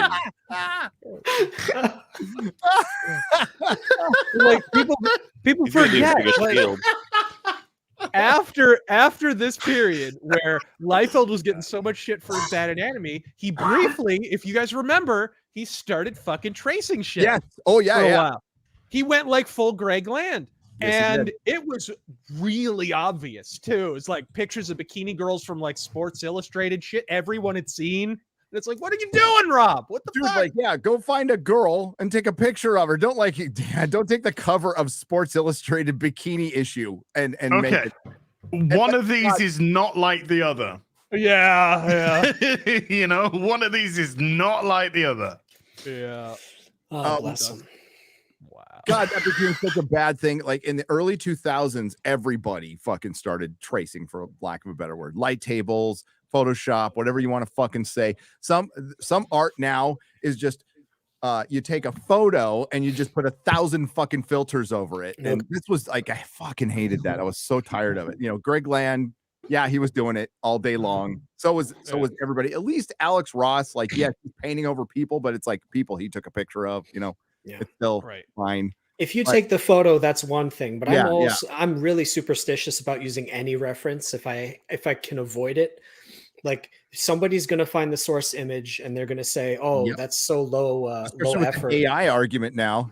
You know, that's the same fucking thing. No, Frazetta took a picture of his hot wife all the time. Like that's, you know. And he used himself as the model too. Yeah. Oh, Yeah, he was dude, Boris Vallejo and Julie Bell are literally painting each other. Yes, She's a fucking they are. she's a fucking bodybuilder and he's a fucking bodybuilder. They are like Mr. and Mrs. Olympia. Yeah, that's awesome. I like that. That's a good. It's like J. if you Scott, can J. afford Scott it. Campbell, he bases his female figures on his wife. It's his wife. Yeah. I mean, Wow, just yeah. for artists, like it's really important. I don't know why they started doing this, using other people's reference. If you can afford to get your own, what's stopping you? There's a million models you can hire for free, and not even free, but like you can go to a live drawing class and ask them to pose for you and stuff. Like, it just go a little extra effort, and then people won't tease you. Like I wouldn't want to be teased for using someone else's reference. I don't think I've You did. I think we've sort of taken the piss a bit, so we're gonna balance the books by looking at the first promotional image for Captain America 4. Now it's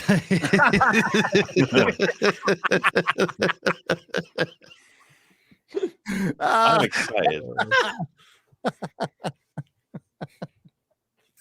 That is gonna sell some. That'll put butts in seats in the Immortal World. You gotta do better, protein provider. All right. Black Falcon, Captain America 4. Oh, dude, what do they got? Like, Marvel's got coming up after Guardians.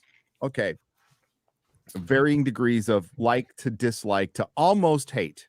Oh, We've no. got mid to like to almost hate Uh-oh. with Mahler, but like afterwards we got the Marvels, Blade, which is not going to be good as the original Blade, and that stopped production yesterday.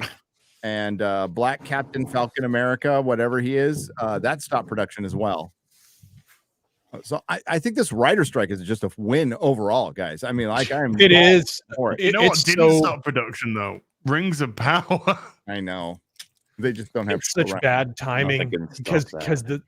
the superhero trend was already kind of in its final extremity. Dude, you add a writer strike on top of this to slow production on the few things people are actually looking forward to. Better have a lot of video game movies in the pipeline, fellers. Mhm. Yep. So, Better start making a lot of Nintendo shit. Well, Oh, they will. the rumor is some actors are going to start joining the writers' strike. Oh, good. Good. Okay. I can give you a list. You want me to come back? Because I can start a list of actors who should join them on a strike. please. I would start with Ron Perlman. Hey, he was in Blade too. Dude, Right. Yeah. he was Hellboy. He's also a fucking retard. Imagine meeting Ron Perlman on a set for the first time and knowing you have to shake that hand. Yeah. Oh, no. Can we just wave at each other? He looks like he's a human big toe. That's what he is. He's like a big toe that's a human. But yeah, Mark Ruffalo, he can go on strike. Pedro Pascal. Pedro Pascal, Jennifer Lawrence can go on strike. Tom Cruise, you stay out there, buddy. Yeah, you don't go on strike, Tom. You stay Amber out Heard, there. Amber Heard, go ahead. every- Strike for the rest of your She career. retired, I heard. He quit. Oh, She's yeah. been to Spain. She's gone to Spain. Yeah, I guess she was all pooped out. Oh. Somebody, I don't know. I think it's a photoshopped image. They went, it was like Amber Heard goes to Spain, and it's her Taking a shit. Speaking of poo, have you seen the we were just talking about the Perlman memes of he was saying, "Hey Donnie" to Donald Trump. Oh, Yes. I have not cried laughing like that in so long. It's like I just shot my pants, Donnie. What do you think of this? Just dying. Like he was getting back at him. I Don't know. say gay. Don't say gay. Oh, Gay? Oh I my don't know. You said it. Ron, why you gotta be so serious? Come on, man. Donnie Wanny, fuck you, fool. I just had unprotected back alley sex with a syphilitic stranger. What do you think about that, Donnie Wanny? I got you. oh my god. Oh man, Oh, Twitter's wonderful. Twitter is wonderful. Hey, should we do some supers? Sure. Do And some while you're looking super it up, dupers. hey, there's a holdover from my old store. This was actually on the shelf. We used to. Well, Razor was talking about the monthly dying. It has been dying. It was dying from the time I bought my shop in 2003. So they needed to, the variants got ridiculous. So it got to the point where I got so many variants. I had so many extras. I just sell them as like 2 packs. So I had a Daredevil, fucking Mark Waid. That's your favorite right there. Oh, boy, Mark my Waid, favorite. Daredevil, Mark Waid. baby. Fucking sucks. And this sucked too. Good Spider- cover art though. I've always liked Paulo Rivera's art. He the carried art's great. he carried that fucking comic completely. I think this is Superior, right around Superior Spider-Man here. And this art was stolen from a friend of mine in San Francisco who did the original. This was completely fucking Ooh. stolen. And Marvel said, "Whoop, the guy that got nothing." But like I saw his original work, and what he did was he actually cut out all the little Spider-Mans by fucking hand and made art like this forever in San Francisco. Then Marvel just fucking ripped him off. Is that a spider vagina? No, it's an eye made out of venoms, little Really? venoms, and then it's Thank you, Gary. Thank you for explaining that, Gary. Vagina. You notice how all those Spider-Man make up a Spider-Man eye on that image. Do you see that? It is. And it's got Mary Jane and Fantastic Four in the middle, and it's a total fucking ripoff. Yeah. Oh well. Well, I remember when I was picking up Batman looking at seeing a variant cover for the for that specific issue, and it was my sideshow collectible Batman statue. They had just drawn that. Yep. Beat for beat, just drawn it. That's all they did. Just drew that, and oh look, I've done an original Batman. Have you? But have you though? Because you've literally just taken a sculptor's rendition of Batman and then dude, armed it off as your own art. Didn't Star Wars put off professional art, like a promotional art, and it was the fucking Palpatine action figure? It was the yes. one. Oh, it was the poster. Yeah, and they just did the hot toy. The fucking Emperor hot toy. Right, fiction. I remember that. Yeah. Oh, rockin'. I love it. I love it. I love how blatant it is. You almost have to respect it. I do. You know that the guy who did that was probably like, "Fuck you." Yeah, I did. It's kind of like a couple of years ago, they did kind of the same thing in the new Ace Combat game, where they were just taking fucking reference photos from Pinterest and putting it in the stuff scenes and stuff. Oh, it's great. Fuck that Pinterest. Just it's such a fucking arsehole site that is. You want to click on here? You got to sign up. Oh, fuck off, Pinterest. I just wanted to click on the picture of the woman with the big tits. Yeah, I fucking hate Pinterest. If you want to give those artists the benefit of the doubt and say maybe it was the deadline that forced them to do something that we would call lazy. But if you respect yourself as an artist, I mean, come on. Yeah. I mean, there's nothing wrong with fucking the guy who has the ultimate rant on in defense of tracing. Incidentally, blows my mind is Neil Adams, who's a fucking genius. I don't think anyone would say Neil Adams was a hack artist. No, great fucking artist. Yep. He was on Kevin Smith's podcast of all fucking things, and he goes off for like 30 uninterrupted minutes in defense of tracing. He's like, what's the best stuff? All that shit that's in your head that's the same today as it was yesterday, or a bunch of actual photos of real fucking shit that you can actually look at in daily life, right? You're not progressing. Oh man, you need to watch it. It's fucking genius. Yeah. It was Kevin Smith who did that whole rant about inking is tracing anyways. Yep. Yeah. Your mother's a tracer. Smith, yes. And Neil Adams like boofed him. He's because Kevin Smith is trying to come back with counterpoints and Neil Adams is just shutting him the fuck down. It is the most hilarious shit ever. You need to watch it. Well, that might have been the Kevin Smith the persona now, because that has been according to Kevin Smith, it's a persona now, and he's found himself in any quit smoking weed, which is good. All That's right, a very good thing. We'll see. Yeah, I don't think he can quite get his fucking marbles back though. I think they grow back, but testicles don't grow back now. I like the way he just said, I don't know if you're aware, but a couple of years ago I kind of went through some mental shit, and we're like, no shit, Kevin. Well, was it especially when he lost that New Jersey sass and he became Californiized or whatever. His first few movies were at least choppy but real. They were written because these are the conversations he would have with his friends here in New Jersey. They would just talk shit all day. And then he became so California-ish, Miramaxed. And then he started doing these movies that are sort of, he wanted to be more creative, but he was not pulling from his own experience. He was a good writer who observed the people around him, and he was able to do good sketches based on those conversations. Like, I remember the old Smodcast from back in the day. I would deliver pizza and burn episodes of the Smodcast onto a CDR to listen as I'm driving around delivering pizzas, because I was like, oh, it's a fellow New Jersey guy. He's so cool. I want to be just like him. It was good. His early stuff. I love Fat Man on Batman. The early. I used to listen to that. Fucking great. It inspired me to do the Shadowcast. But after that, like at a certain point, I don't know, like 2015, 16 or something, it just became the let's shill the modern Marvel DC product. And what's his name? Mark Bernardin. Nothing against the guy. Bernard. Yeah. It was like his show, basically, and Kevin Smith would show up every so often. Yeah. Right? When I heard Kevin Smith on the streets right to the run up to 2016 in the election, call fans toxic, I knew it was over. I'm like, did he just say toxic fans? Oh my god, what a bag! I tell you when it went all fucking off a cliff. It's when he got that gig. It's when he got that gig directing that episode of fucking Supergirl. Yep. Right around that time. That's when it all fell apart. I'm not even bullshitting you. He went in, he got that fucking gig to do an episode of Supergirl, and after that, he was the soyest fuck you've ever met in your fucking life after that. True. You are that is the perfect dividing line, actually. Yeah. Because right before that, he was talking about Daredevil and fucking this show's great. It's fucking ninjas and they should show tits and blood. And then the next fucking week, he's like, so I'm directing Supergirl now. And I'm actually going to turn my Audi into an innie. I'm going to be surgically off. Fucking literally. Driving a Prius. Yes.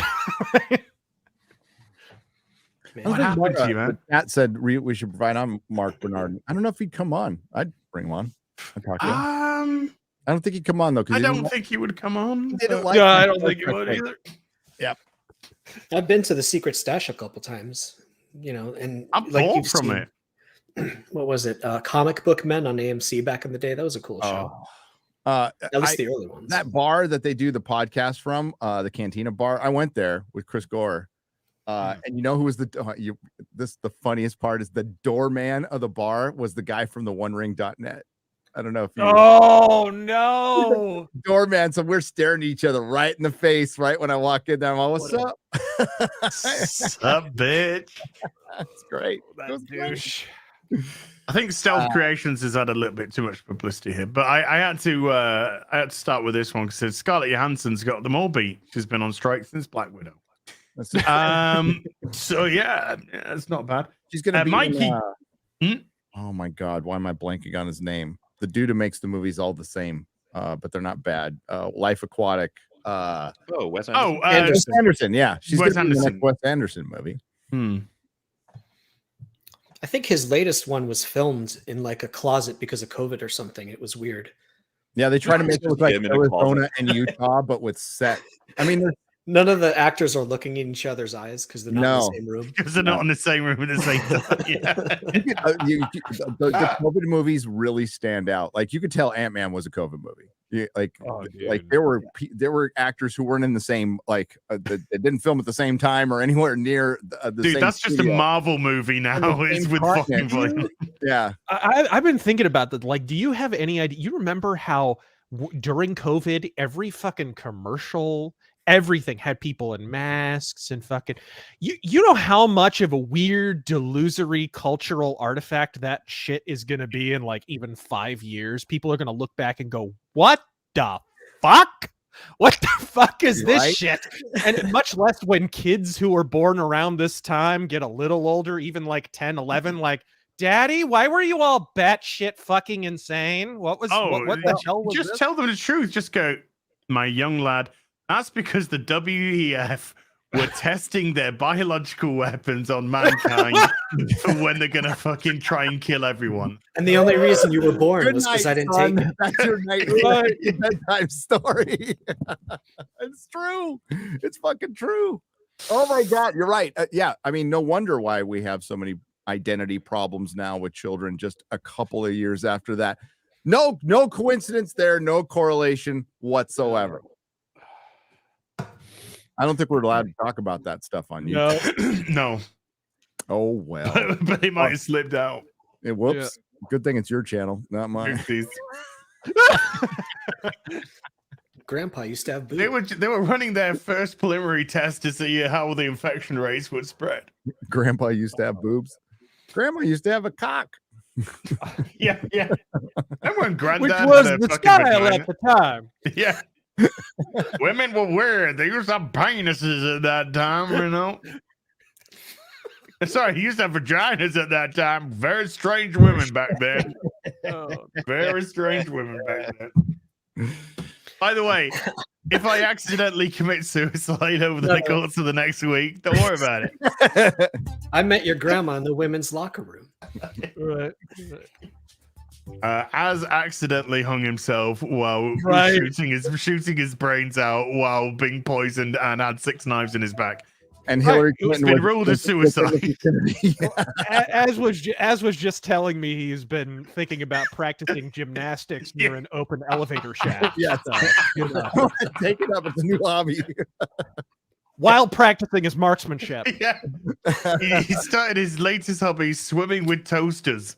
That is the craziest story that did not get covered. It was we're referring to a Clinton aide who was found hanging from a tree. They called it a suicide. He shot himself in the chest. The gun was nowhere fucking near his body. He went for a jog at 3 o'clock in the morning. Before he hung himself from the tree.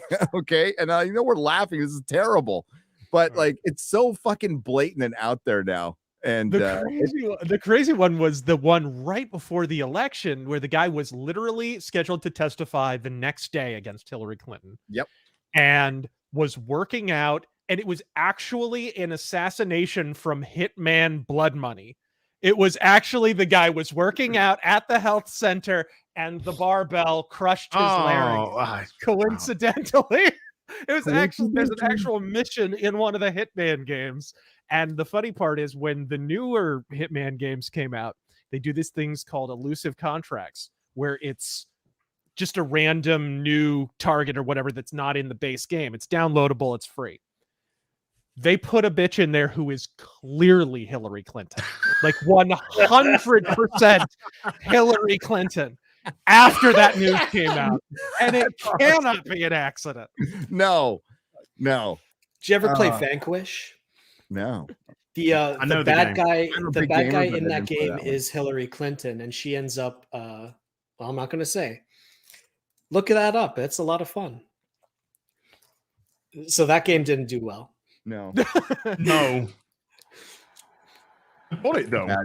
That's some shocking stuff if you look that up. The ending. That game is pimp too. Speaking of pimp, I'm trying to transition back to the super chats. I'm gonna be gutted when I accidentally cut my head off while shaving on Thursday. As decapitated himself shaving. With a pit bull shaver. Accidentally cut. Right. You know? Is that a head massager? What the fuck is that? Dude, this is a pit bull shaver, man. Let's get a straight razor. Don't be a pussy.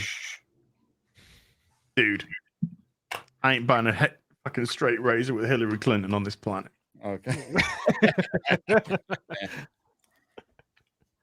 By the way, I love you, Hillary, and your husband's not a rapist at all.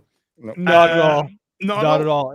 If anything, he's he's a big music fan. I think he likes rap. I believe he is a lifelong and avowed rapist. Actually,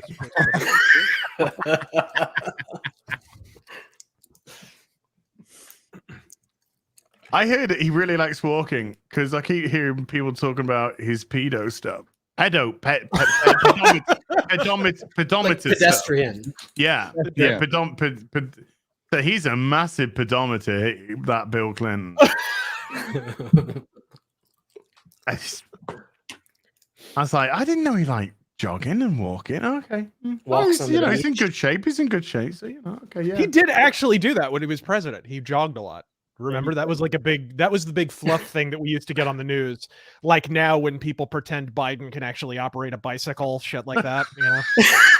That stopped real quick for some reason. A quick fucking halt. He used to love jogging through Central Park to get rid of the evidence. They had to get Why is the president wearing a helmet this time? Oh, he's biking. Why is he stopping at every he fell down some dustbin on the stairs. way? He's stopping at every trash can through Central Park. What's going on? Why is there some ladies' knickers? Anyway, Mikey Gusler with 1, 2, 3, 4, 5 supers, totaling $65. Let's go through these from Mikey. Number 1, Phoebe Waller-Bridge yelling, "I don't need morality lessons from an aging grave robber." Yeah, did you see that clip, guys? Yeah. I did.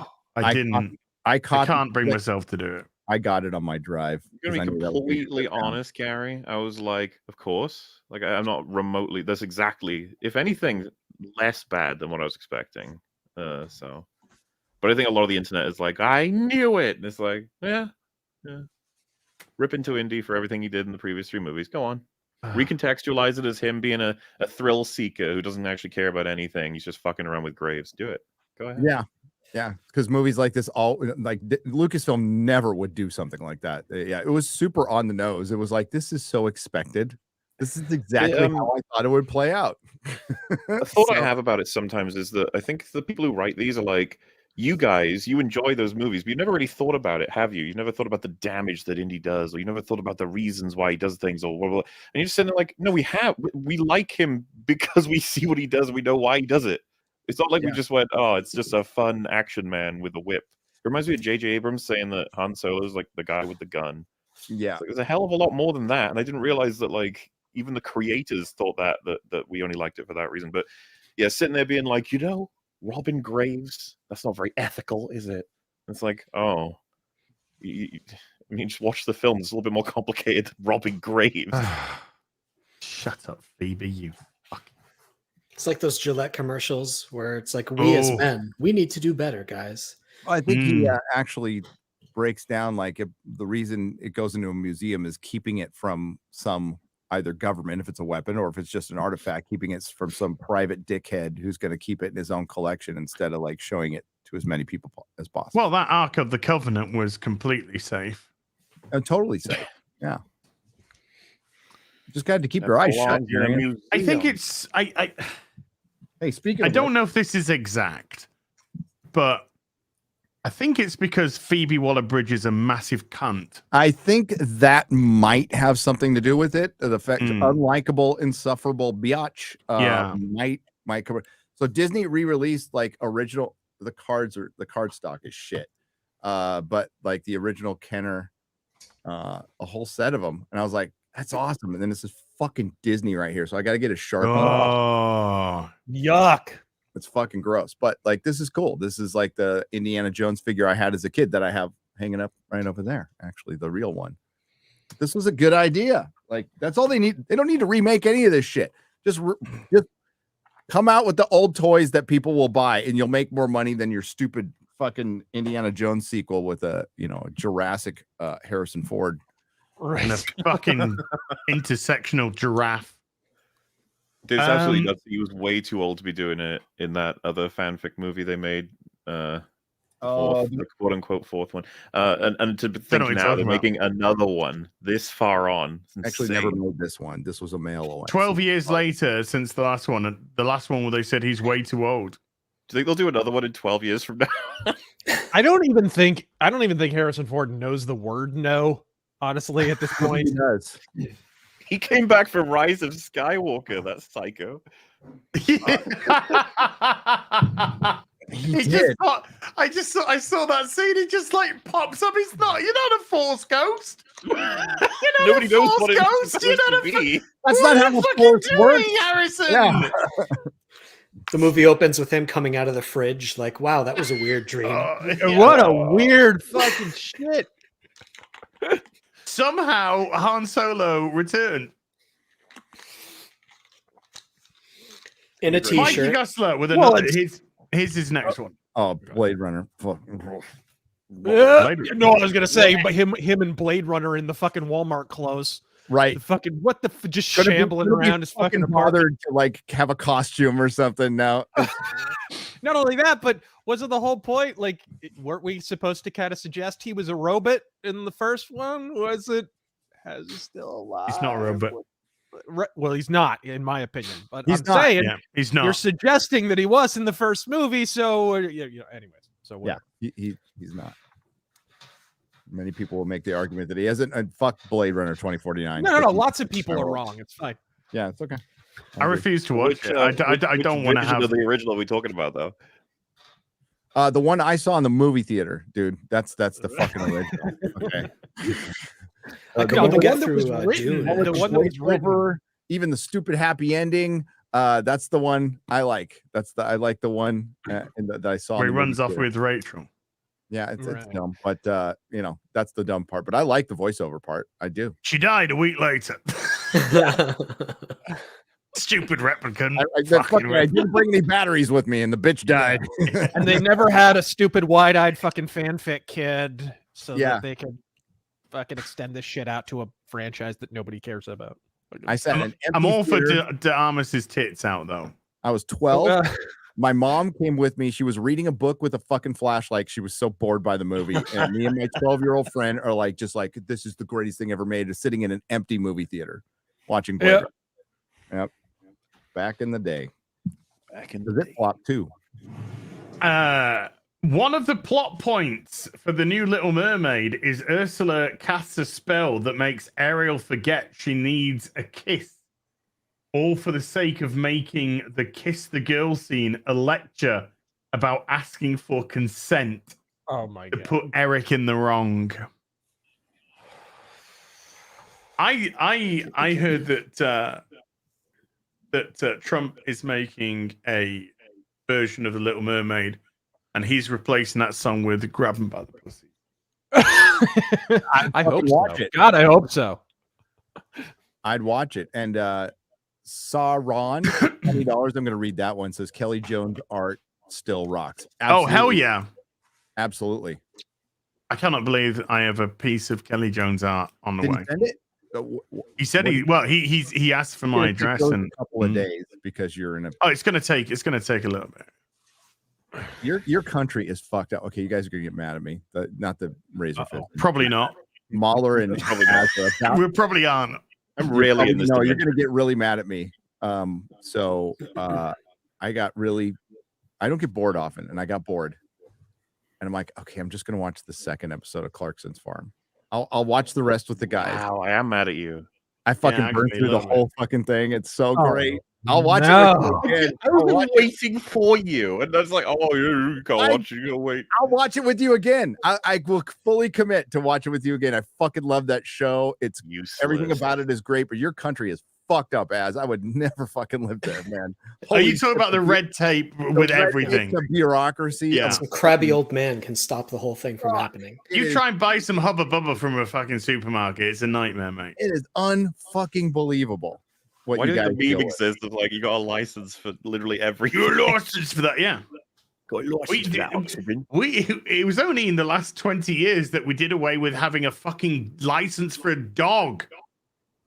Yeah. I think, well, we still have those, but we don't give a shit. Most of us can get a love dog and dogs. not get one, not give a shit. Yeah, I mean, just in case you lose it, but we do those.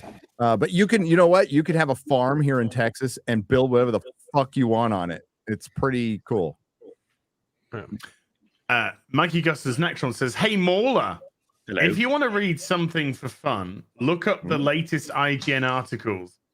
10 years later, Iron Man 3 is still the best Tony Stark movie. No, Well, technically it is because it's only got Tony Stark in it. if, One of the arguments is how it used Tony Stark's character in a good way. everyone always says it's because it's like the first movie in the MCU to take PTSD seriously as a possibility of getting involved in all these like heavy like battles and stuff. But it's bullshit. They make fun of it throughout the whole movie. So I Yeah. don't even know how am I taking it seriously if the film isn't? Good. They have concept. fucking Bruce Banner falls asleep when he's talking about his PTSD. Yep. Good concept, poorly executed. Really poorly executed. Civil War There is is the film an that echo actually- coming through somebody's microphone. It's not myself, but there's an echo coming through somebody's. Probably mine because I don't hear it. I'm going to turn speakers down. Sorry about Okay. that. That's all good. It's all good. Civil War is the one that took that seriously. He like, and they do it in subtle ways. He's constantly stressed out. He keeps holding his hand from when he'd fucked it up in one of the other movies. Mhm. He keeps he's like jumpy. If you remember the woman who like goes to reach into a purse, he stops her straight away because he doesn't know what's gonna happen. Yes. So stuff. Yeah. That's the By kind of the more elevator. subtle representation of PTSD that I think is much more interesting than the characters laughing at him and a child saying like, "Why don't you just get over it?" It's like, oh, this is wonderful. I love it. Though I did love the Iron Man suit automatically grabbing Pepper while they were sleeping because it's like connected to Ooh. him subconsciously. Yeah. That was pretty creepy visual stuff. So this is a good movie in Iron Man 3. They didn't get it though. They didn't get it. You're right. And we saw Civil War. We were in Vegas. It was playing in some Wahlburgers. We went to Mark Wahlburgers because that's the partiers we are. We walked the strip and ended up just at a fucking burger. Was there a joint. taxi driver with one eye there? Not that I know of. Okay. but Ryan was talking to some suspicious people, so I don't know. But Civil War was playing in the background, so I went and watched it again. God, I fucking love that movie. Civil War's I great. quite love it as well. It's good. It's really good. And it just even after watching Guardians, you see how different. Like it is so fucking bad now.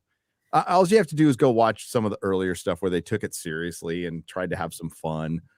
It is so fucking bad now. They homogenized, like comic books is a medium, right? It's a medium with multiple genres, and you could make shit forever. You could have sci-fi, fantasy, noir, whatever they want, action, adventure, and they just homogenized it down into like stupid fucking humor and CG gobbledygook with a bunch of women. Yeah, it is. It's like the Marvel movie it's its own genre. It has to follow a particular formula. And if it deviates from, I mean, look at what happened with Justice League. They literally essentially took the whole movie off the rails just so that they could make it a Marvel movie. They changed genre on it. That's what they did. Somewhere they've got a bullet Zack list. Snyder's cut was. Hey, that executive staff at Warner Brothers, they were just great, weren't they? They were just top notch. Toby Emmerich, fucking thieving bastard, put his name on a script that he didn't own, and I'm the only person.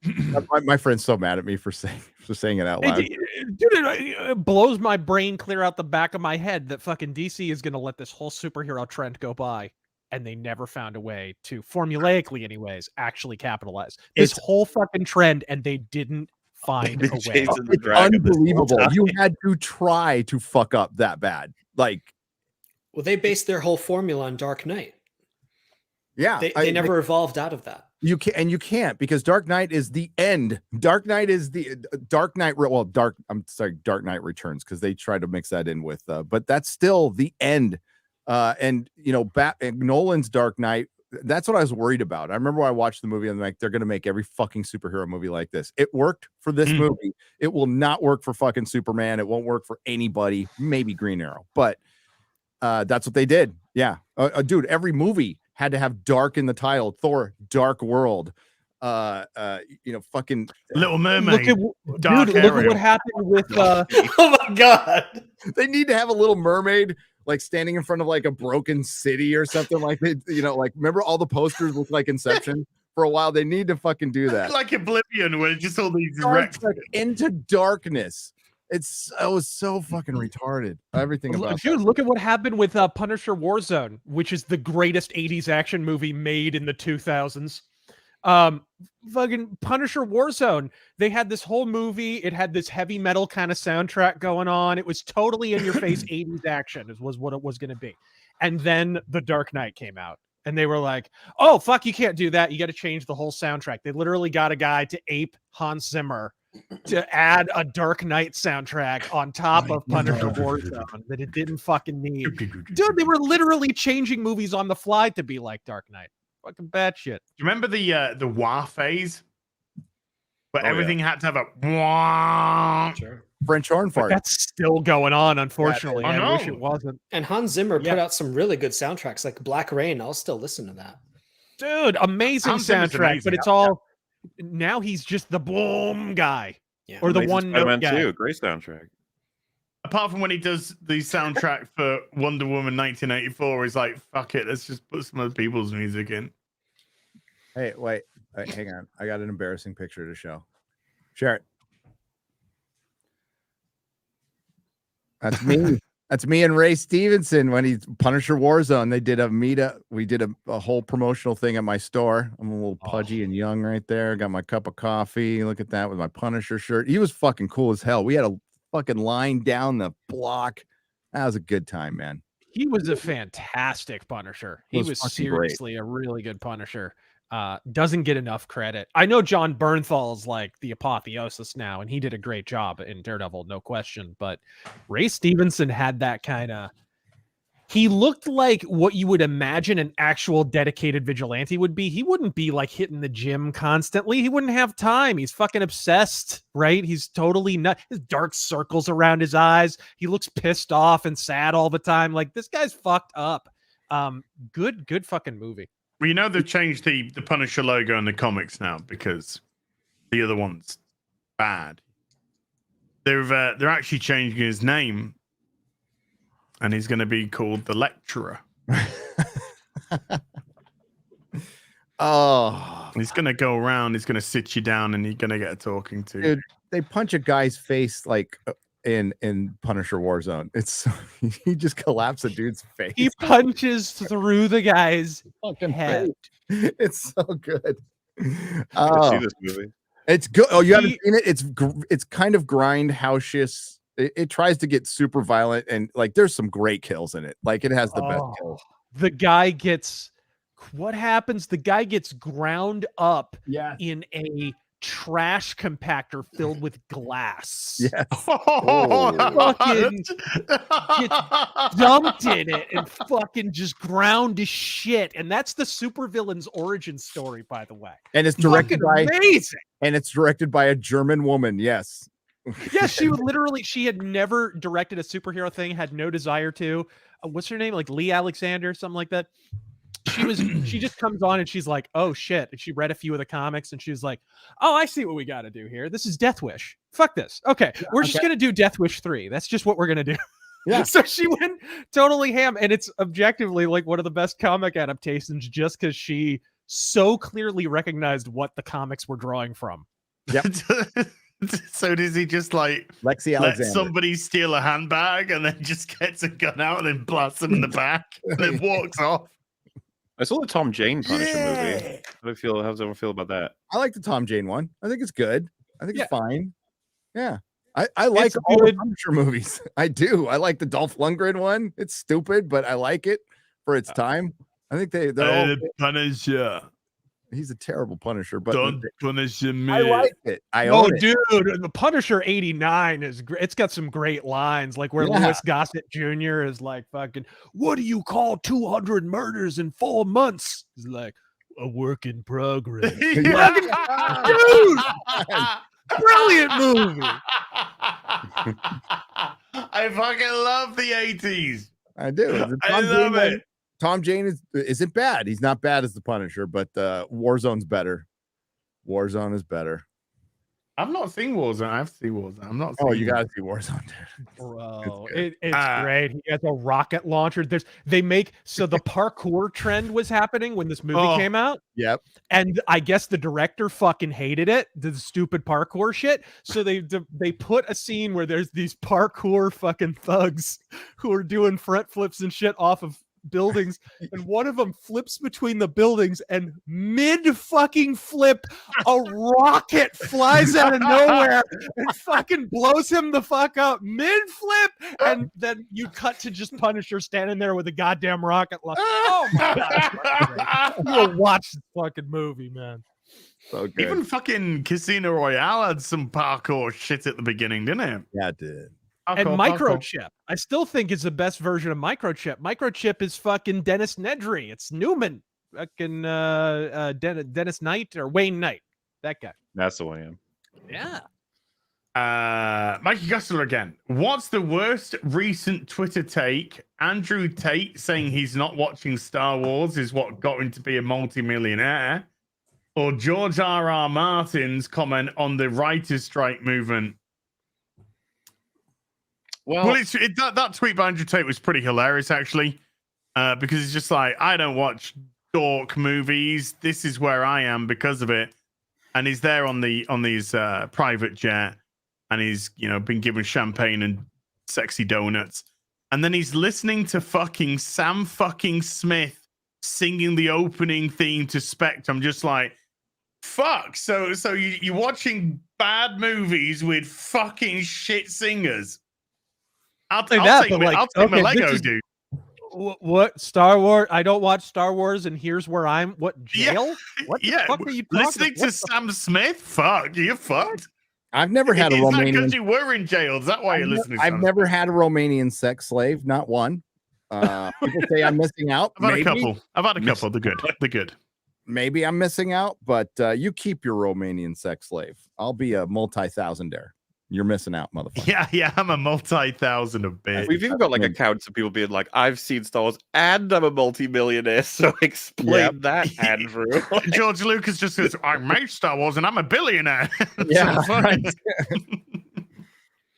By the way, you guys, I think the Checkmate. greatest, most encapsulatory George Lucas photo to this day is still that food court photo. Yes. Yeah. Fucking Oh. amazing. Brilliant. Incredible. That photograph could have been narrated by David Attenborough's fucking. It could voice. have. We have a billionaire out in the wild. In the food court of a Tim Hortons, we see a wild George Lucas. Look how the plume of his jacket raises up as he moves the hamburger to his mouth. And his can of Coca-Cola. It's fucking great. He spotted us. We must move. this Coke's a little bit warm. Can I get some ice? What would it like? Trump fucking eats McDonald's all the fucking time, and Yeah, he went and bought it all for that town, didn't he? he's in a food court. Yeah. That's where I'd eat. Speaking of bad takes on Twitter, I was getting into it with Matt Walsh a couple of days ago. I He was watched talking shit about. I don't remember what he was saying. Like anime is demonic and video games, violent video games are bad. And I was trying to say, like, hey, you guys are always talking about winning the culture war. Don't you think like maybe you should engage with some culture? And he was trying to act like I was defending violent video games for children or something. I'm like, that's not the point, man. You're talking smack about anime, games, movies, as if it's for man children. And he's acting like he's unaware that there's this whole sector of the internet where all we do is talk shit about culture and we're engaging with it and we're adults, if you can believe such a thing. Well, I mean, this guy works for the Daily Wire. This guy works for the Daily Wire. They put out a fucking Western. What were they shooting? Fucking water pistols in that movie? Like, what the fuck are you talking about? Like it's just ridiculous. I guarantee you, dude, Matt Walsh is such a fucking whore. He's Joe Walsh in hipster glasses. If Daily Wire came out with a superhero movie, he'd be sucking Superman's dick on his own show the next fucking day. Oh, you 100. You can tell. We'd have a fucking what's he called? We'd have a Ben Shapiro review. That's what we'd have. So I just want to talk to you about She-Hulk. What were you saying, Mahler? Spirit said Rise of Skywalker was one of the better Star Wars movies because it retconned TLJ. Yeah. Like, you don't get takes like that from... He's like, excuse me, what? Well, you don't get takes like that from people that actually watch pop culture. Well, I was just like, has he seen the OT? Like, does he know that Palpatine's supposed to be dead? I love it when Daily Wire are like ripping other creators like Steven Crowder or whatever, and they're just right in the middle of mid rant. They're like, it is disgusting what he's done. Have you thought about investing in gold? Speaking about disgusting, have you ever thought about actually disgustingly getting rich? Jeez. I don't know. It amazes me that they talk about they want to reach people in the middle, but then they hide all their content behind the subscription. And I would think that you want to reach people who maybe are not sure if they want to spend money on your stuff yet. So maybe give them a taste of some of your content. Maybe release Terror on the Prairie on other platforms where people maybe don't want to subscribe to your stuff yet, but or maybe make it available on Blu-ray or something. Putting it all, if you're trying to change culture, putting it as, I forgot who made this point. I didn't, but it's good. Like putting it all behind a paywall, you're not going to be changing very much. You know, put some stuff out there, but they don't want to change culture. They want it exactly where it is so they can fucking keep paywalling it. And they're beholden to giant benefactors like the other networks are. So stay indie, just fucking stay indie. That's the best way to do it. It's the video game thing is super interesting to me though, because they even have to recognize the numbers, the industry, the passion behind all of it, how much people like it, but then they play them or they have some exposure to them and they're like, God, this is so terrible and boring. I just don't get it. And it's like, don't you think maybe you should try to understand it when it's got the whole fucking world by the balls, video games? Like, you might want to look into it. I don't know. Well, a lot of if Matt Walsh actually did his fucking homework, the violent video games that he no doubts wants to reference are actually rated 18.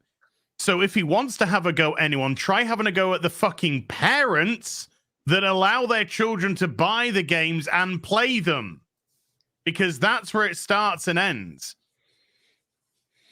But then he criticizes the man children who are addicted to games and defend them he was saying something about like it's I'd like to see it go against Henry Cavill then. Well, Yeah, he was using the word sacred cow. Like when we defend games, it's our sacred cow. We don't like it being criticized. And I'm trying to say, like, I'll have an adult conversation with you. I'll give you a list of games. I'll give you a list of anime. And I was telling him Jinro, Ghost in the Shell, Cowboy Bebop the movie, Porco Rosso. And the series, thank you. And the series, of course. But I was trying to give him like a movie that he could watch. Okay. And I gave, and Akira was the fifth one. And I said, watch those 5 movies. And if you don't like at least 3 of them. Perfect Blue. Well, that has boobs in it and violence. But so does Ghost in the Shell, and it's awesome. But it's got a really good theme. So does Akira. Perfect Blue is a really mature movie for adults, and kids just won't understand it, and kids shouldn't watch it anyway. But like the argument that this is some kind of immature medium means you don't watch this stuff. Don't criticize things you don't consume. It's very simple. And here's a list of things you can watch if you want to. I gave him a list of games he could play with his family. Play Rocket League, play Minecraft with your kids. And here's a list of adult games that you could play. And it's like he just, not to pick on him specifically, but people like him will dismiss the entire medium, and they're acting like it's a genre. It's a medium. Games are a medium. Comics are a medium. You can't dismiss the whole medium. That, like, I always make the argument, if I go to Barnes & Noble and I see the manga section, it's walls of manga. And then there's some American comics. And there's a reason that manga and games and anime are taking over and connecting with younger generations. And by just dismissing it, you're basically forfeiting the culture war, because you're not even participating. You're not even bothering to learn why people consume this black stuff. pill. It's a form of black it's pill. germane. It's germane to the inspiration for our own comic. Because what are we? We're East meets West. It's really kind of Euro comics meets Japanese comics. And the reason we picked these for a reason. These are billion-dollar industries. The manga industry makes over $1 billion annually. The French industry by itself makes almost $1 billion, which per capita is pretty good relative pretty damn to the good population. Yeah, it's insane. Meanwhile, Marvel and DC are dying on the vine. I think what it's really coming down to is, in America, comics are synonymous with people in spandex, which is fine, but that's a genre. Right? Yeah. There have been American comic companies that have not done superheroes. We talk all the time about CrossGen on my channel, right? They did no superheroes. It was like a European/Japanese comic company stranded in America. And they actually had top 20 sellers for a little while. They did. Right? They actually did pretty well in the early 2000s. And they had top creators like George Perez and such working for them.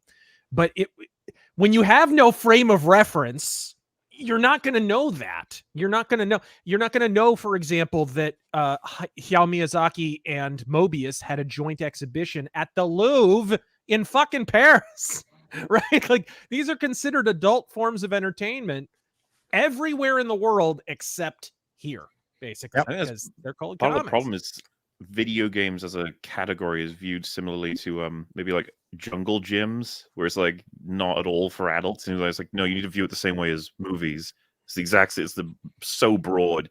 Like, I don't even know that the industry's 3 times bigger than Hollywood. Yeah, they're better than movies. I mean, that attitude was what led to the comics crash in the 50s. They were saying that comics led to juvenile delinquency and all that stuff. And then it happened again in the 90s with the church moms saying Mortal Kombat's bad. And Jack Thompson was talking about GTA 4 being not for kids, obviously. But that doesn't mean we have to throw out all comics. And I don't remember what the exact, there was a book I was reading about. They were not censoring from the newsstands, but they were making it really hard for newsstands to sell comics. So they had to come out with a comics code or something. Yeah. And they ruined the medium in America for decades.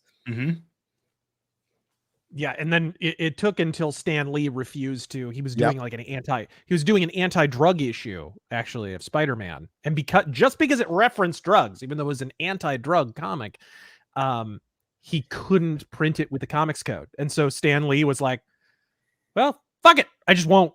I'll print it without the fucking comics code authority seal of approval. Yeah. And that opened the floodgates and whatever. Isn't it weird how something, and you're right. That's the History of Comics, by the way, the History Special comic that came out in the early 2000s, one of the best comic book documentaries ever. And you'll hear Stan Lee talk about his origin of the X-Men, which is, I just, didn't want to do origins anymore. But I was going to say this exact point that Abe just said, by the way. It is just more satanic panic fucking bullshit. It is. It's all satanic. But isn't it weird here on YouTube? Like even when you're calling out, say, predators, right? You get nicked for calling them out. Yeah, on this platform now. Or con artists, or con artists. You know, nobody specific in mind. Just as an aside, with no relation to what I just said. No, and I just saw a big truck of Bud Light get thrown into the ocean. That's got no relation. Are you sure it identified as a truck, though? Are you sure? Hey, alcohol is demonic too. So you shouldn't piss into the ocean. You shouldn't. That is terrible. You're great point, Mahler. Okay, I got. They should put that fucking thing in then that when you do it goes blue. I need to step out for a moment. Mm-hmm. It's not to go piss in the ocean, but it might be. Well, I'm nowhere near the ocean. Yeah, you off to buy some Bud Light. I'm off to go buy some Bud Light. I'll be back in 5 or 10 minutes. Okay. Let's go through some supers then. But we good conversation. Altraz with a $5 says, "Hail the real BBC. Recently backed the Indiegogo of Death Shroud, a cool looking comic inspired by Venom, Spawn, and Diablo. You should check it out. You should check out our friend RazorFist Goes to the Badlands, which is the pinned link at the top. So go check that out. And then, who knows? Got about $2,500 in the stream. Nice. Just a quick little check. Truxenhausen with two $20 super chats. Thank you. Says, "Dear RazorFist, I loved your rebuttal videos for Michael Jackson and Bill Cosby a bunch. And I must say, there's a small channel you should take a glimpse at called Purple Sky 11, who's done hours of videos on a famous wrestler that can't be named. Oh, Chris Benoit. Okay. And gave legit facts that were surprising about the rabid wolf. Yeah, Chris Benoit, rabid Wolverine. One fact was he was full of urine when he died, which is odd since when you hang, all your fluids get released." Weird. Okay. I don't think there's any doubt whatsoever that Chris Benoit did what he did. Yeah, but when they autopsied his when they looked at his brain was like an 80-year-old Alzheimer's patient. It was fucked. Not only that, but you didn't really have much in their system when they died because he killed them over the course of several days. Yeah, a couple of days. But yeah. I think alcohol played a factor in it. There were open alcohol containers all over the home and shit.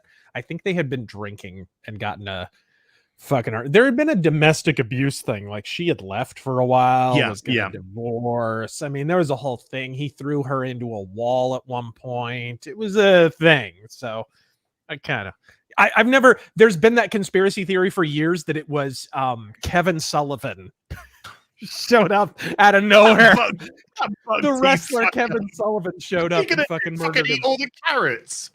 If he did, he should be working for the same agency as fucking Agent 47 in the Hitman series. He should be working for MI6 or some shit because he covered his track well. It was a tragic thing, and there's lots of elements to that. He never recovered from the death of Eddie Guerrero.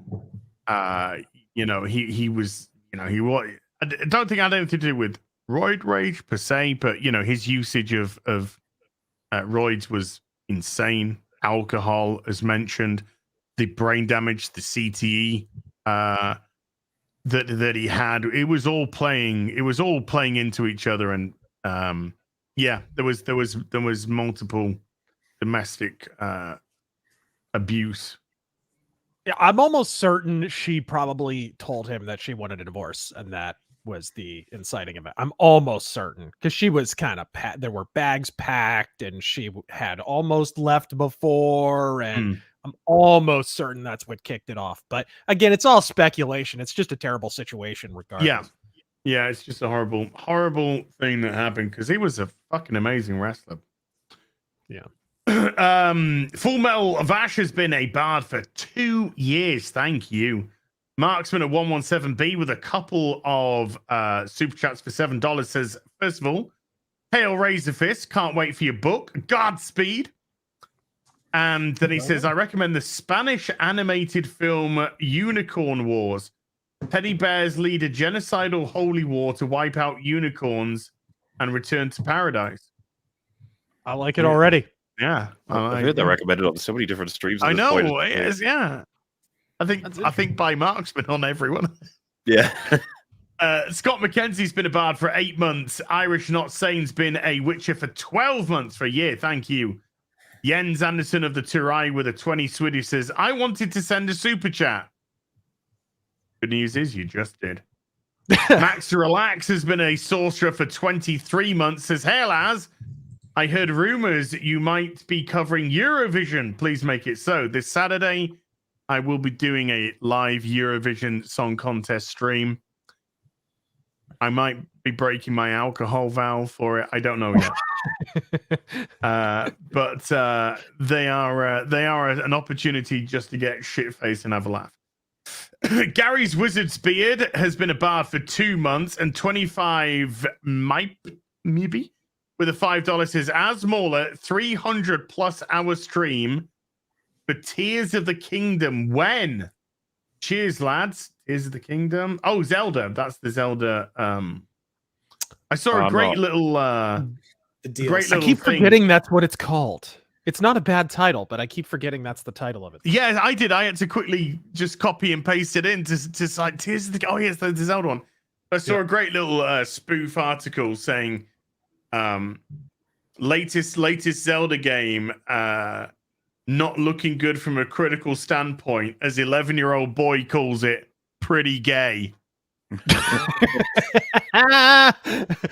And I think I trust that more than IGN, to be honest. Yeah. It's like I'll take that, Rick. You remember when Mass Effect 3 came out and they gave it like a 10 out of 10, that fucking turd.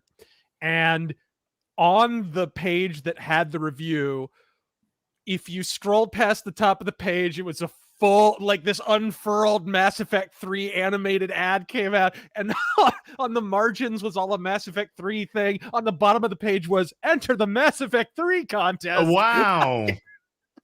I'm sure it's just a IGN, coincidence. Dude. I'm sure it's just a coincidence, mind you. Didn't they? I think I saw that they've just put out an article saying, why does IGN do so many 7 out of 10s? I'm just like, fuck off. Fuck you, meme. Right? Marksman at 117. Remember when oh fuck, my brain's going dead. What's he called? Damien. When Damien didn't review fucking Resident Evil 2 and fucked up in his review because it's just like, yeah, Claire's playthrough is just the same as Leon's. Oh right, yeah. And then people are like, no, it isn't. No, it isn't. Puzzles are different. No, it isn't. Things are in different places. And then he had to admit that he didn't actually do the Claire playthrough. And so they gave it an extra point. Like, that's not how it works. It's not how reviews work. You don't just go, yeah, we didn't review it.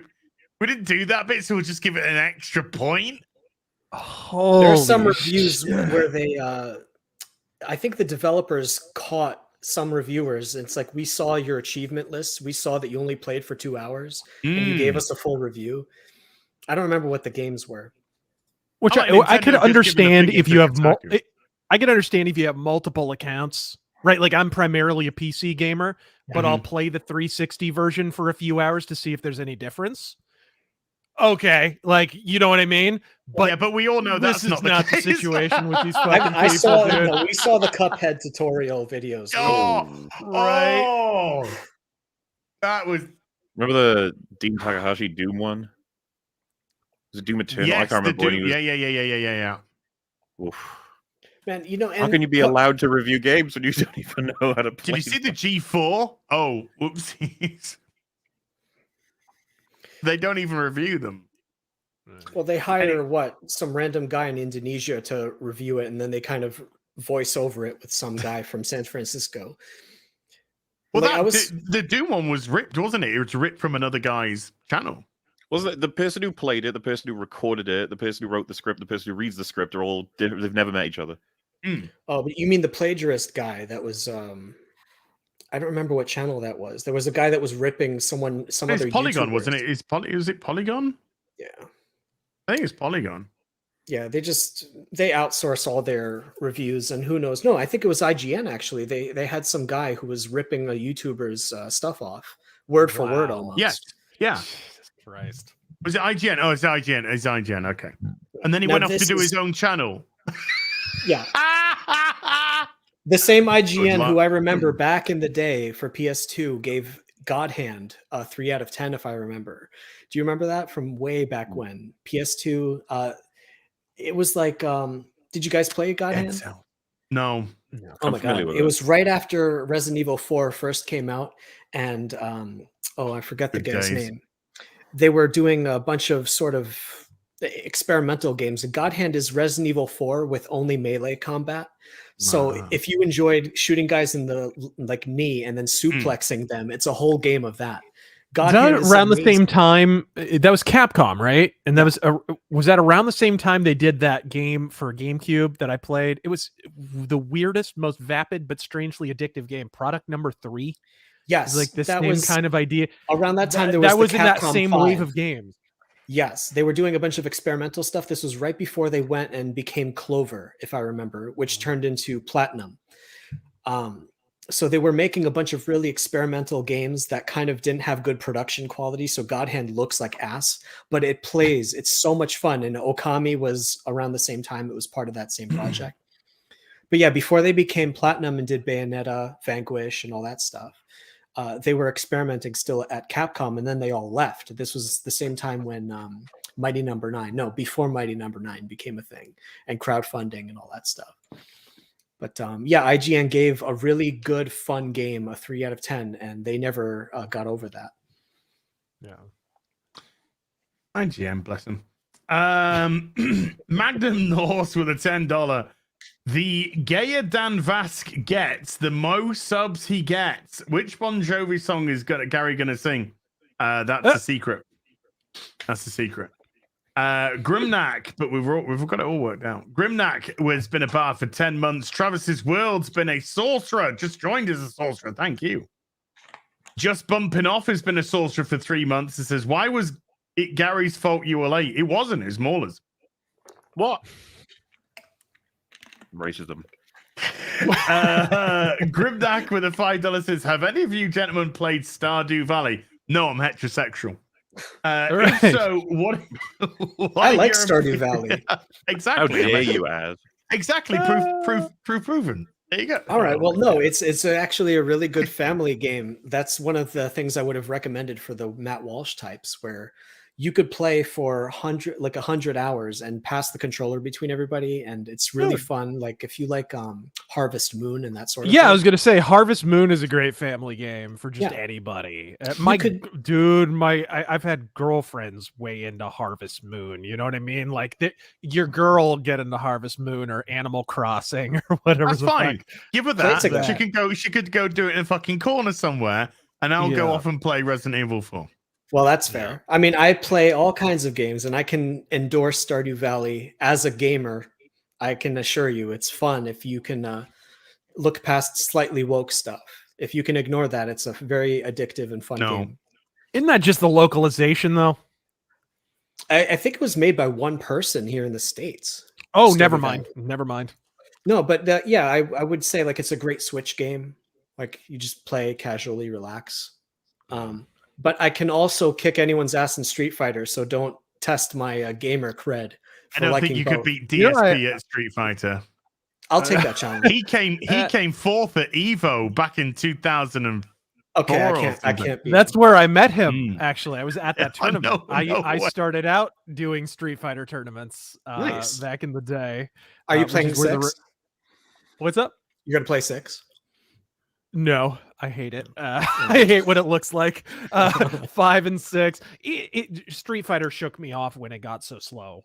And the games are still kind of slow ever since Third Strike-ish era. You know, I like the really fast but still tactical games like Alpha 3 and stuff like that. Like they've just been Street Fighter 4 especially. Like all the characters move like they're fucking covered in molasses and shit. I just That's pretty slow, don't I care guess. for. So DSPB, yeah. Okay, got it. H is for Heretic, became a member at the Bard level. Thank you. And Flying Piranha's been a Bard for 14 months. Mystic Puma for £2 says, well done, Richard Dreyfuss. Says what he sees. Yeah, Richard Dreyfuss said that the new inclusion and diversity policy that's been brought in for the Oscars makes him vomit. To quote, which is perfect. Based Richard Dreyfuss. But he said the right, has gone on about, you can't put restrictions on art. So I get it. I totally get it. Ministry of Wrong Think with the $10 says, you guys see any of Andrew Legal Mindset's videos on Disney's Billions in Bonds issue? No. No, I've heard little rumblings of it, that there's kind of a fucked up situation about to happen with the bonds, but I haven't looked into it. Garrett Hayden with a $20 says, EFAP was talking about writing alien languages last week, so I wanted to pose a question. When writing a comic book, is there a precedent for having a language in one speech bubble and translation in another, or is it clunky? No, you literally put like parentheses or something, and then the brackets. And then Unless you it's put something... what people can read. I would say the exception is unless it's something where you can kind of infer what they're saying anyways, then you could use the normal language, right? If it's just hi, or they're counting down, there's a little bit of Navajo actually in our comic, incidentally, because the comic takes place in northern Arizona. So that's Navajo reservation territory. Yeah. But you can infer what they're saying based on the context without needing it explained, right? But if you're going to have extended dialogue sequences, use those what are those fucking sharp brackets? Yeah. Whatever the fuck those are. Yeah. Those things. The greater than and the less than, Yes. And then you have the note at the bottom of the page. Translation. Japanese. Yeah. That's all you need to do. Yes. Flying Piranha with a $5 says, I was watching the new EFAP, then you guys went live, so here I am. I'll get through the 9 hours after this, Mauler. Good luck. Good luck. John Thomas with a $5 says, so apparently UC Riverside is a professor studying mermaids dedicated to preventing their extinction by them with immediate effect. Enoch Mamon, abuser of Steam Labs, with a $5 says, I showed my dad a few of RazorFist videos. RazorFist has a new fan. Wow, I thought he was going to cuss me out. I thought that was going somewhere completely different. Enoch Mamon's cool.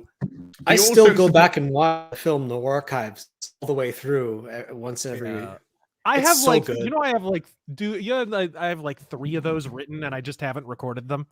Just haven't done it yet. That's just pure enjoyment for me. And RazorFist cinema in general. In fact, that's how I discovered your channel way back in the day. I watched your Cobra review and then I just started binging like crazy. We're talking years ago.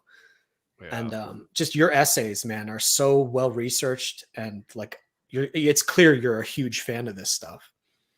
Yeah, there's no real film noir series on YouTube. And when they are, you get that revisionist bullshit where they're like, oh, this movie from 1939, they were actually making a point about transsexuals. And half of the cast are gay. Like, fuck you. Yeah. Fuck you. They were not thinking about this. They were thinking, I'm going to go home and drink a beer and beat my wife. That's what they were thinking, stupid fuck. It was 1939. Get over yourself. I saw a tweet today from some fucking retarded Star Trek person who said who did the old Star Trek's always been political, and he put the he was putting images of different episodes, and then it was putting what theme he believed, which is all fucking horseshit anyway. Right. And then the episode of TNG where Riker is actually attracted to the non-binary race, and he goes with that, and they put gender identity, and I'm like, no, that episode is about homosexuality, you fucking idiot. But they not only that, but it's about taboo. It's not even really technically about that. They're making a broader point about societal taboo. It's the same thing as the DS9 episode where Dax kisses the chick. Dax kisses the chick. Yeah. it could just as easily be about religious conversion as anything else. And the writers back in the day said that, but now they get more woke points if they claim that, oh yeah, we were thinking about these issues all the way back. Dude, you want to think Gene Roddenberry is fucking woke? Look up the character. Up the character of Janice Rand. He named her after Ayn Rand, who he would happily tongue the asshole of.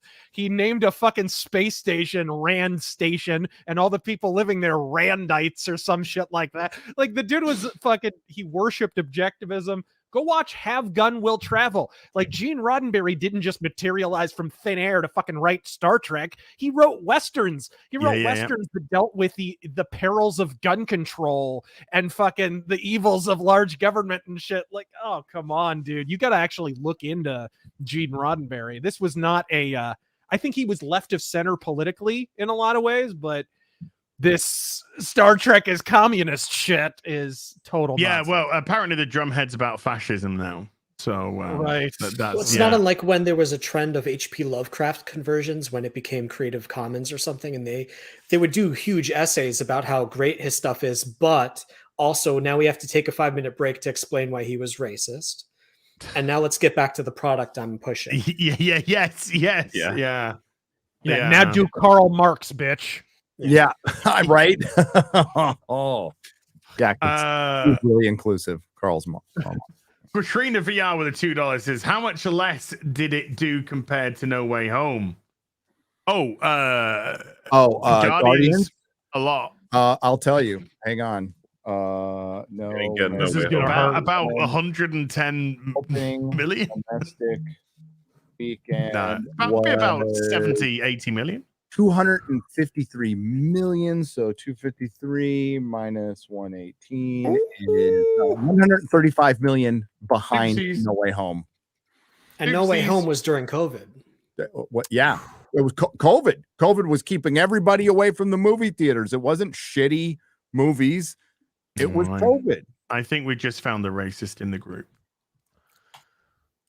Sorry, George. You got to go. I've openly admitted Greeks are supreme. Albaster scarf or Basta scarf Euros with awesome. $10 says heel. Don't forget to tell Razor about Amazon's Tinder sauce, not tender sauce. Tinder sauce detail. I'm sure he'll be fine without knowing that. Robert McDonald with $100 says missed live Sunday fun day. So here's a bit more for Az's estate sales binder. Thank you, my friend. Also, how come Hollywood publishes, entertainers, and musicians? How come Hollywood publishers, entertainers, and musicians aren't doing anything to smack down AI? They must know that whichever company developed the AI will own all its IP and money. Well, they kind of are, but it's just through putting stupid signs out at the moment. While the actual companies are looking to get that said AI to replace the people who are making the signs complaining about the AI. Right. I'm looking forward to the first AI comics at some point. I think we've already seen them. We just don't realize it yet, to be honest. There's so much sameness in especially Western comics, man.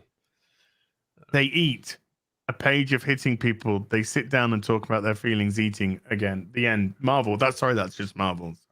I am Merkin with a 7-month like a Bendis comic, actually. Oh, fuck. God, when DC had that fucking campaign, Bendis is coming. Bendis is coming. It's like, oh, okay, I know what not to buy. That kind of reminds me of the back in the day, John Romero's gonna make you his bitch. Fucking wow. Yes. Remember that? That worked out. Well, when I read a Bendis Superman comic, I thought, no, he shot his wad. There's nothing there's nothing more DC than taking Dan Jurgens off of a very good Superman book that was selling and bringing in Bendis to kill the fucking sale. Kill it fucking dead. It's just so DC. It's so weird because Bendis has written some of the best comics I've ever read and some of the worst. It's there is no in between with that man. He's done Torso, which is an incredible crime comic, Daredevil. His Daredevil runs fantastic. Yep. And then pretty much, I'm not a big fan of New Avengers. It's readable, but like it seems like once he started to jump from the street to capes, he couldn't make the fucking transition. Yep. He couldn't do it. It just wasn't for him. Like, well, you know, he'd worked on Ultimate Spider-Man for a long time, and you know that was fine. But like a lot of that bled into New Avengers, and that's where things got.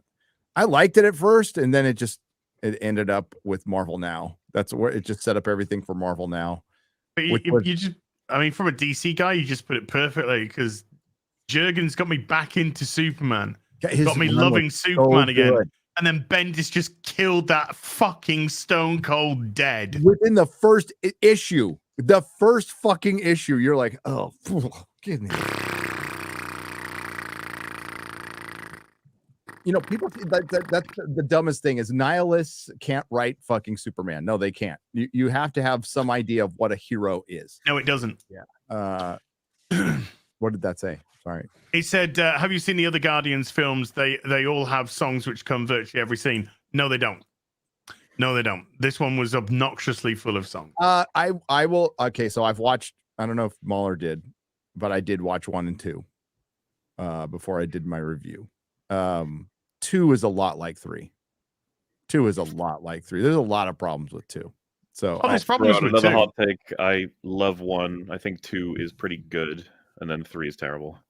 Yeah, I think 1's pretty good. I think 2's okay. It's fine. And I think 3's mid as fuck. But I would only have Guardians 1, 2, 3 as a 7, 6, and a 5. But I did rewatch them as well. Because the humor doesn't take over. That was the early Marvel humor that was brought in with Whedon speak, which I will argue, some might not agree, but James Gunn can at least pull it off. But he had written comedy before. It works. Yeah, it works. He had written some trauma movies and shit that were meant to be Romeo and Juliet. Yeah. Yeah. He wrote for Lemmy, right? He'll have points with me forever for that. But yep.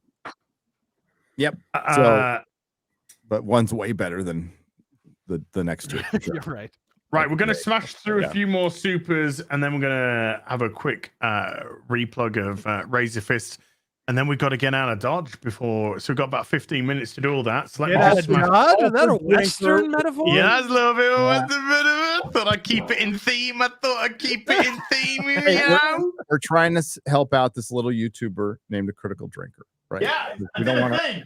Because Az wants to watch the live stream, and I'm gonna watch it too. He's interviewing some wrestler, Chris Jericho. Yeah, that's badass. That's nice. I just want to go to bed and have a wank, but sure. What? No. Wait, are you okay? Is it a wank and go to bed? Or not in that order. Wank and no, I fall asleep and then I have a sleep wank. It's really normal in the UK. I sleep wank. Some people sleep. Some people snore. Some people sleepwalk. I sleep wank. Okay.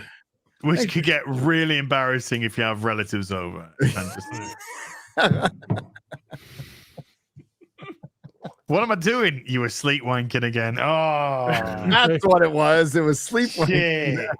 Well, if I've told you once, I've told you 1,000 times. If you see a beating taking place, yeah, just lock the door. That's why the lock is on the outside of the door. Just lock that when I go into sleep, and then we'll do it in the morning. Nolly with a $20 says, so as I went to check who Grace Randolph was and saw that Meg 2 The Trench is coming out. And judging by the trailer, there's giant sharks, giant squid, dinosaurs, and Jason Statham. It's retarded, and I love it. Yeah. I haven't seen the Meg. I need to see that. People who make the Meg movies are like, you guys just want to see the dumb shit in like Sharknado, but with a higher budget, right? You're like, okay. Yeah. Yeah, I caught that on TV a while back and was like, what is this and why am I still watching it? Statham, I could watch anything Statham's in. I really could. Even that Shaman video for the song where he's just dancing in a fucking leopard skin thong to move every mountain lubed up from head to toe in Vaseline. Oh, that's probably because you're gay, but Were you a sleepwalking when you saw Yeah, that? were you sleepwalking during that one, or are you waking? He used to be a British Olymp. I don't know if he got into the Olympics, but he was a British diver. Dude, he's great in Crank. Crank, I love that Oh, fucking Crank movie. is- It's ridiculous, and I love it. Yeah. And Well, The second one's Snatch just as well, right? absolutely obscene. It's just it's absurd. absurd. It's totally absurd, and I love it. But yeah, It's been a while since he and Guy Ritchie have worked together as well, right? Because I was just thinking They did a few things together. maybe Yeah. they got into a fight over Madonna. I don't know. maybe. Yeah. Guy Ritchie said, "I want to marry her," and Jason said that she's a fucking dog. Yeah, the Guy Ritchie's gotten better since they broke up. That's for Oh, sure. he has. The Yeah. Gentleman. Well, he made The Gentleman is amazing. I like The amazing Gentleman, but film. I don't think Aladdin was one of the better. Can you believe he made that? That's like what? Well, Guy wait. Guy Ritchie did Aladdin? He did, yeah. No. This is that shit where it's like Lock, wait, Stock, and Two Smoking Carpets. Oh, Wow. Yeah. It's kind of like when you hear Ridley Scott's filmography and you're like, oh man, Blade Yeah. Runner, Alien, Kingdom of Heaven, fucking, oh yeah, this is great. Fucking G.I. Jane. What the fuck? Fuck? I thought, is he going to go to Robin Hood here? Is he going to go Robin I Hood? thought you were just gonna say Oh, Prometheus. no. Oh, Prometheus. Oh my, don't we get don't me even started. count that stuff. That's senile. Don't count that stuff. His brother died. Okay, he just hasn't been right since then. Well, he did. He's made good movies since then. The Martian was pretty good, Yeah. right? But Yeah. like where he'll do one really good movie and he'll do two complete pieces of shit, and there's no rhyme or reason to it. Yep. None. Magna Norse with the $20 says, all I want is Haley Atwell's Jubblies. Well, join the fucking queue, mate. The Grizzly with a 50. She's so fucking fine. She's so fine. The Grizzly with the $50 says, half the reason I don't watch movies anymore is that they're all 3.5 hours long, while most movies can't justify being over 2 hours and 20 minutes. I don't know what is up with studios being unable to just allow movies to have good pacing. Dude, Sisu is 93 minutes. That's it. It's just carnage. There's no lines until the end. Yeah. That's all you need. We were talking about film noir earlier. People think that's like a big pretentious movie nerd genre. Oh yeah, those are all like 3 and 4 hours long. No, they're B movies. They're crime movies. Yeah. They're like an hour 15 Yeah. minutes. Sometimes they fucking move. They're awesome. I wish we would go back to movies like that. And hey, Hollywood, if your movies were shorter, you could pack more people into the fucking theater. Right? I know. I know. Look, I am a massive Raymond Chandler fan. Have been all my life. Nice. The Philip Marlowe novels. I could just read them all day, fucking every day. It was just opened a whole new world to me when I picked the first one I picked up was the Farewell My Lovely. Nice. And it was just like fuck. I need to devour as much of this as I possibly can. And even Robert B. Whatever, forgotten. Sorry, Robert. He's dead now. You don't care. He's dead. When he picked up and he finished Poodle Springs as well, and he did it so Chandler-esque. It was Robert B. Parker. That's it. It was Robert B. Parker. It was just but fucking Raymond Chandler and the Philip Marlowe. Fuck. Yeah, all day, every day, mate. He only wrote a few movies. He wrote Double Indemnity, which is also a short movie. It's like an hour and 30 minutes. And he wrote The Blue Dahlia, which is actually the movie that the Black Dahlia murder is named after. Which that movie's really good. It's a good film noir with Veronica Lake in it, who he hated. He called her Moronica Lake. It's fucking brilliant. Yeah. Raymond Wow. Chandler hated her fucking guts. Yeah. Fuck, man. Good boy. She was hot, Boosh. though. She was I know. really, Oh, Fucking hot. scorching. Jesus really, Christ. really hot. Oh man. No Zaku Boy with a $50 says, who sees into the hearts of men and the undergarments of women? Peeping Tom. Tom is baited into battle with a master of prolonged combat. Can Tom survive being pushed past 38 seconds by the savage beatings of a pain stroke? Oh my God! I hope so. It's painful though. Oh fucking. The Grizzly with a $100 says superhero comics, and thank you, are the first comics I got, but I didn't stick. They didn't stick to me until I started reading EC horror comics like Creepshow, which they brought back. If comic books and movies are going to stick around in the public's consciousness, they need to look at BDs or BDS. Yeah, the format of BD, for those who don't know, people who are given like Eric July shit on his issues being what are the ISOMs, like 60 something pages or something? 96 pages of the Okay, it's almost 100 pages and coming out at regular intervals, but after several months. Dude, that's the bande dessinée format. That's what they do in France. It's like almost $1 billion industry. It's working out just fine. And that's what the American format wanted to get to for the longest time. But it used to be that, Gary. It used to be that you would get your winter, spring, summer, fall comic. That's when they would come out. Well, for us, we got them every month. We got them in a but that's what the trade. I'm talking early doors. Yeah. Okay. Yeah. And dude, Stan Lee, I've mentioned this before, but Stan Lee recognized that this was where American comics needed to go all the way back in the 70s. Yeah. Right when he was phasing out of a leadership role at Marvel, one of his last parting shots was he got them to launch Epic Illustrated and shit, because he picked up an issue of Heavy Metal magazine, which is a bande dessinée, by the way, for those who don't know. Yes. And he was like, well, fuck, this comes out every so often. It's kind of in this high gloss. It's beautiful art, but it comes out kind of when it's ready. It's like, this is clearly where American comics need to go. This monthly shit is going to go away. Nobody fucking listened to him. He was completely right. They didn't really fund or properly promote the Epic stuff. It kind of went away by the time the 90s came around, and they must be kicking themselves now for not doing more with it, because that honestly was the future of the industry, and that's where they should have gone. And that's where manga came in and just stole it from there. That was before manga had really started to wash into America, and they had no idea what was about to show up. Nope. There was a time where Kevin Eastman had bought, I think, the rights to publish Heavy Metal here in the States. He took a huge risk, but I guess it didn't pay off. I don't know when in the 90s that happened.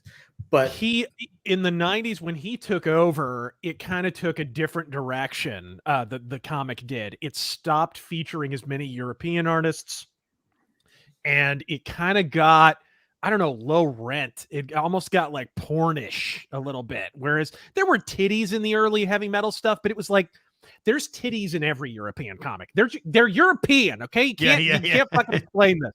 Just like it just is what it is. But it wasn't about the titties. They were just kind of ancillary. They were there.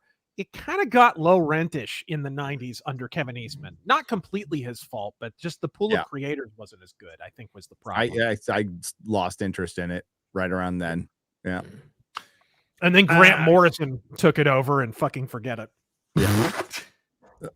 Big fan of comic book fans. Grant Morrison thinks all of them are mouth breathers. Yeah. Good guy. Yeah, kind of. Which I guess if you had based your entire career off ripping off Alan Moore, I suppose that would be your frame of reference. Yep. And now Scott Snyder's trying to do a Grant Morrison. And oh God. Maybe if he drops a lot of acid and becomes non-binary. No, yeah, it's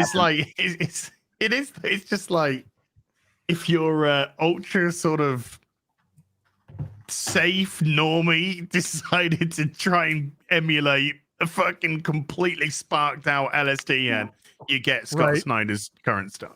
It's like Bon Jovi telling Black Sabbath to get an edge. You know what I mean?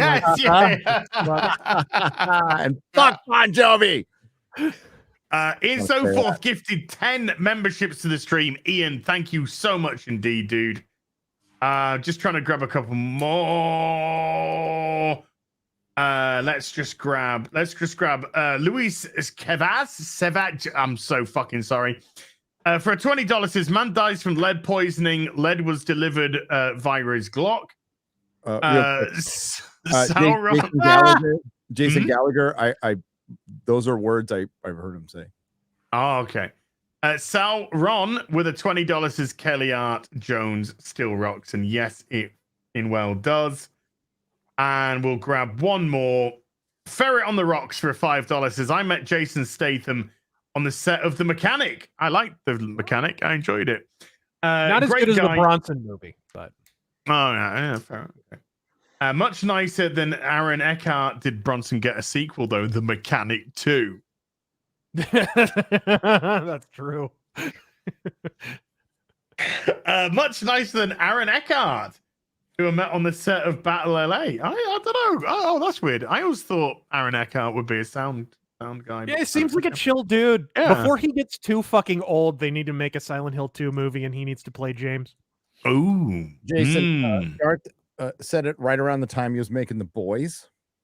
Okay, so it was a while ago. Maybe he's changed now, but yeah, doesn't like superheroes. Doesn't like superheroes. I don't blame him, man. When you were in Dark Knight, and that's basically defined your entire career after that point. Well, I mean, then didn't he do Battlefield LA after Dark Knight? And it was just like, man. I thought, and fucking thought that movie was okay. And I Frankenstein, yeah. He did a run of terrible films after that. Right, chat. The pinned link at the top of the stream is this new offering on Indiegogo by RazorFist and George. Ghost of the Badlands. It's up to 225, not 25. I took 200,000 away for craft services. $225,500 at the moment, with 13 days left. 3,651 backers. That's fucking amazing, dude. Nice. That's absolutely amazing. So RazorFist or George, either, which can be nice and succinct. Give us the spiel. Talk him into the theater. Well, it's simple. If you like the old elemental westerns of like Clint Eastwood and shit, like High Plains Drifter or Pale Rider or whatever, and you ever said to yourself, kind of, what would it be like if you had this kind of corrupt Old West town, but then someone who was completely dedicated to the eradication, not just of all crime, not just of all banditry, but of all fucking evil, an Old West heathen slayer, beholden to the religion of the Old Testament? Like, what would happen if you had essentially Solomon Kane, the Shadow sort of thing, in the Old West, with a generous slathering of real Old West history and a chapter of Old West history that a lot of people have never heard of? From Canyon Diablo in the 1890s, the deadliest town in the Old West by some historians' estimations. So railroad boomtown, crazy fucking shit, and it's basically like Dark Avenger in the Old West sort of idea. That's the idea. Love it. So go check it out now. Top link, Indiegogo. Please check it out. Support the Iron Age. Support people who are creating new content instead of the fucking corporations that are killing the old stuff, please. And I also recommend looking at the updates. Razor's been writing cool updates, giving lore and backstory, and I'm also colorizing the pages. I'm going to be colorizing all the preview pages before the end of the campaign in 13 days, just so you guys can get a taste of what the deluxe edition will look like. Awesome. Cool. Hail the Iron Age. So I was just marring people getting shot the fuck up. Yeah. It's always good to do that. Always good to do. Oh, I'll see you later, bitch. Yeah, he greatly expanded that opening action sequence, which I love. I think it really, really works. It deserved it. I mean, the way it was written, and the deluxe edition will have the script in the back, so you can see how different artists might have interpreted the written, instructions and the scenes. And it's really cool to me to think how different artists would have handled that. But I thought it's such a cool scene. Every scene was so cool that I ended up doubling the page count. Nice. But the rule is you got to let the script tell you how long it wants to be. Don't impose a page limit. Yeah, we're very much going more of a Marvel method way. I told him right from the beginning, like, anything I write on the page here is kind of a suggestion. The artist is ultimately he's the ultimate storyteller, right? And by the way, I should probably mention, I started out drawing comics. So this is a role reversal for me. So I very much understand the writer is kind of an agent in all this, no question, but the artist ultimately is going to decide how that's all depicted on the page. Mm. And then we can kind of meet somewhere in the middle once I add the words on the page. Yeah, but you guys will see the script in the deluxe edition, how it was interpreted. Maybe you disagree. Maybe some people will consider it a fun exercise to look at his script and do their own version, maybe. Yeah. There's also going to be sketches and concept stuff that he did and some stuff that I did as well. So you get to see some of my art, some of George's, and get some ideas of how we put this together. We already hit that stretch goal, by the way, 100K for the fucking color version. Yes. So the hardcover now is in color. There is a separate tier for a black and white hardcover if you prefer this. I personally like the black and white. Yeah. But George is known for working in color, so I doubt he is going to half-ass the color version. He is very, very good with it. So I'm sure it's going to turn out great. Yeah, it was hard to get the color balances right. But I'm pleased with the latest updates that we put up. I think I only put that up on Twitter and Instagram, actually. But I'm using like color holds on the inks and stuff. I think, I mean, not to talk you guys' ear off, but using black shading for grays is a huge no-no for me. So I had to go in and like manually change the color of the inks in the background. But it's worth the effort. You guys will see. Wonderful, guys. Top link. It's pinned at the top. Go check it out. Go support. RazorFist, George, thank you so much for coming on today. Really appreciate that. Anything else you'd like to plug before we go? Unless he has something else unless he has some other project he wants to talk about. I'm all about the ghost. We're pretty much all about the Ghost of the Badlands right now. So we're gonna. He's about to enter the research phase, and he's gonna get a little bit rootin' and perhaps with a side of tootin', and for a little bit research what it's like to be a cowboy out here in the Arizona desert, and might even visit the real Canyon Diablo, which is one of the creepier ghost towns in the Old West, and we'll probably post updates and shit on that. Absolutely. I want to get footage of me trying to learn how to ride a horse and failing miserably. Nice. That won't be embarrassing at all. That'll be great. No. In which case, then, Mola, anything you'd like to plug before we go, sir?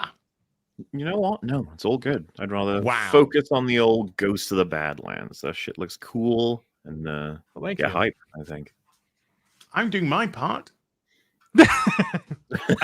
Gary, you put a video out during the stream. What's that about? Well, was I going to hate it, Gary? Was I going to put it out before the stream or during the stream later on? Like, I had a choice. I made it. I don't regret it. No regrets. Watch my video and then watch Drinker about Guardians of the Galaxy. And I want to make a public promise that anytime one of these two guys wants to see Clarkson's farm, I'm going to see it with you. I'll stop whatever I'm doing.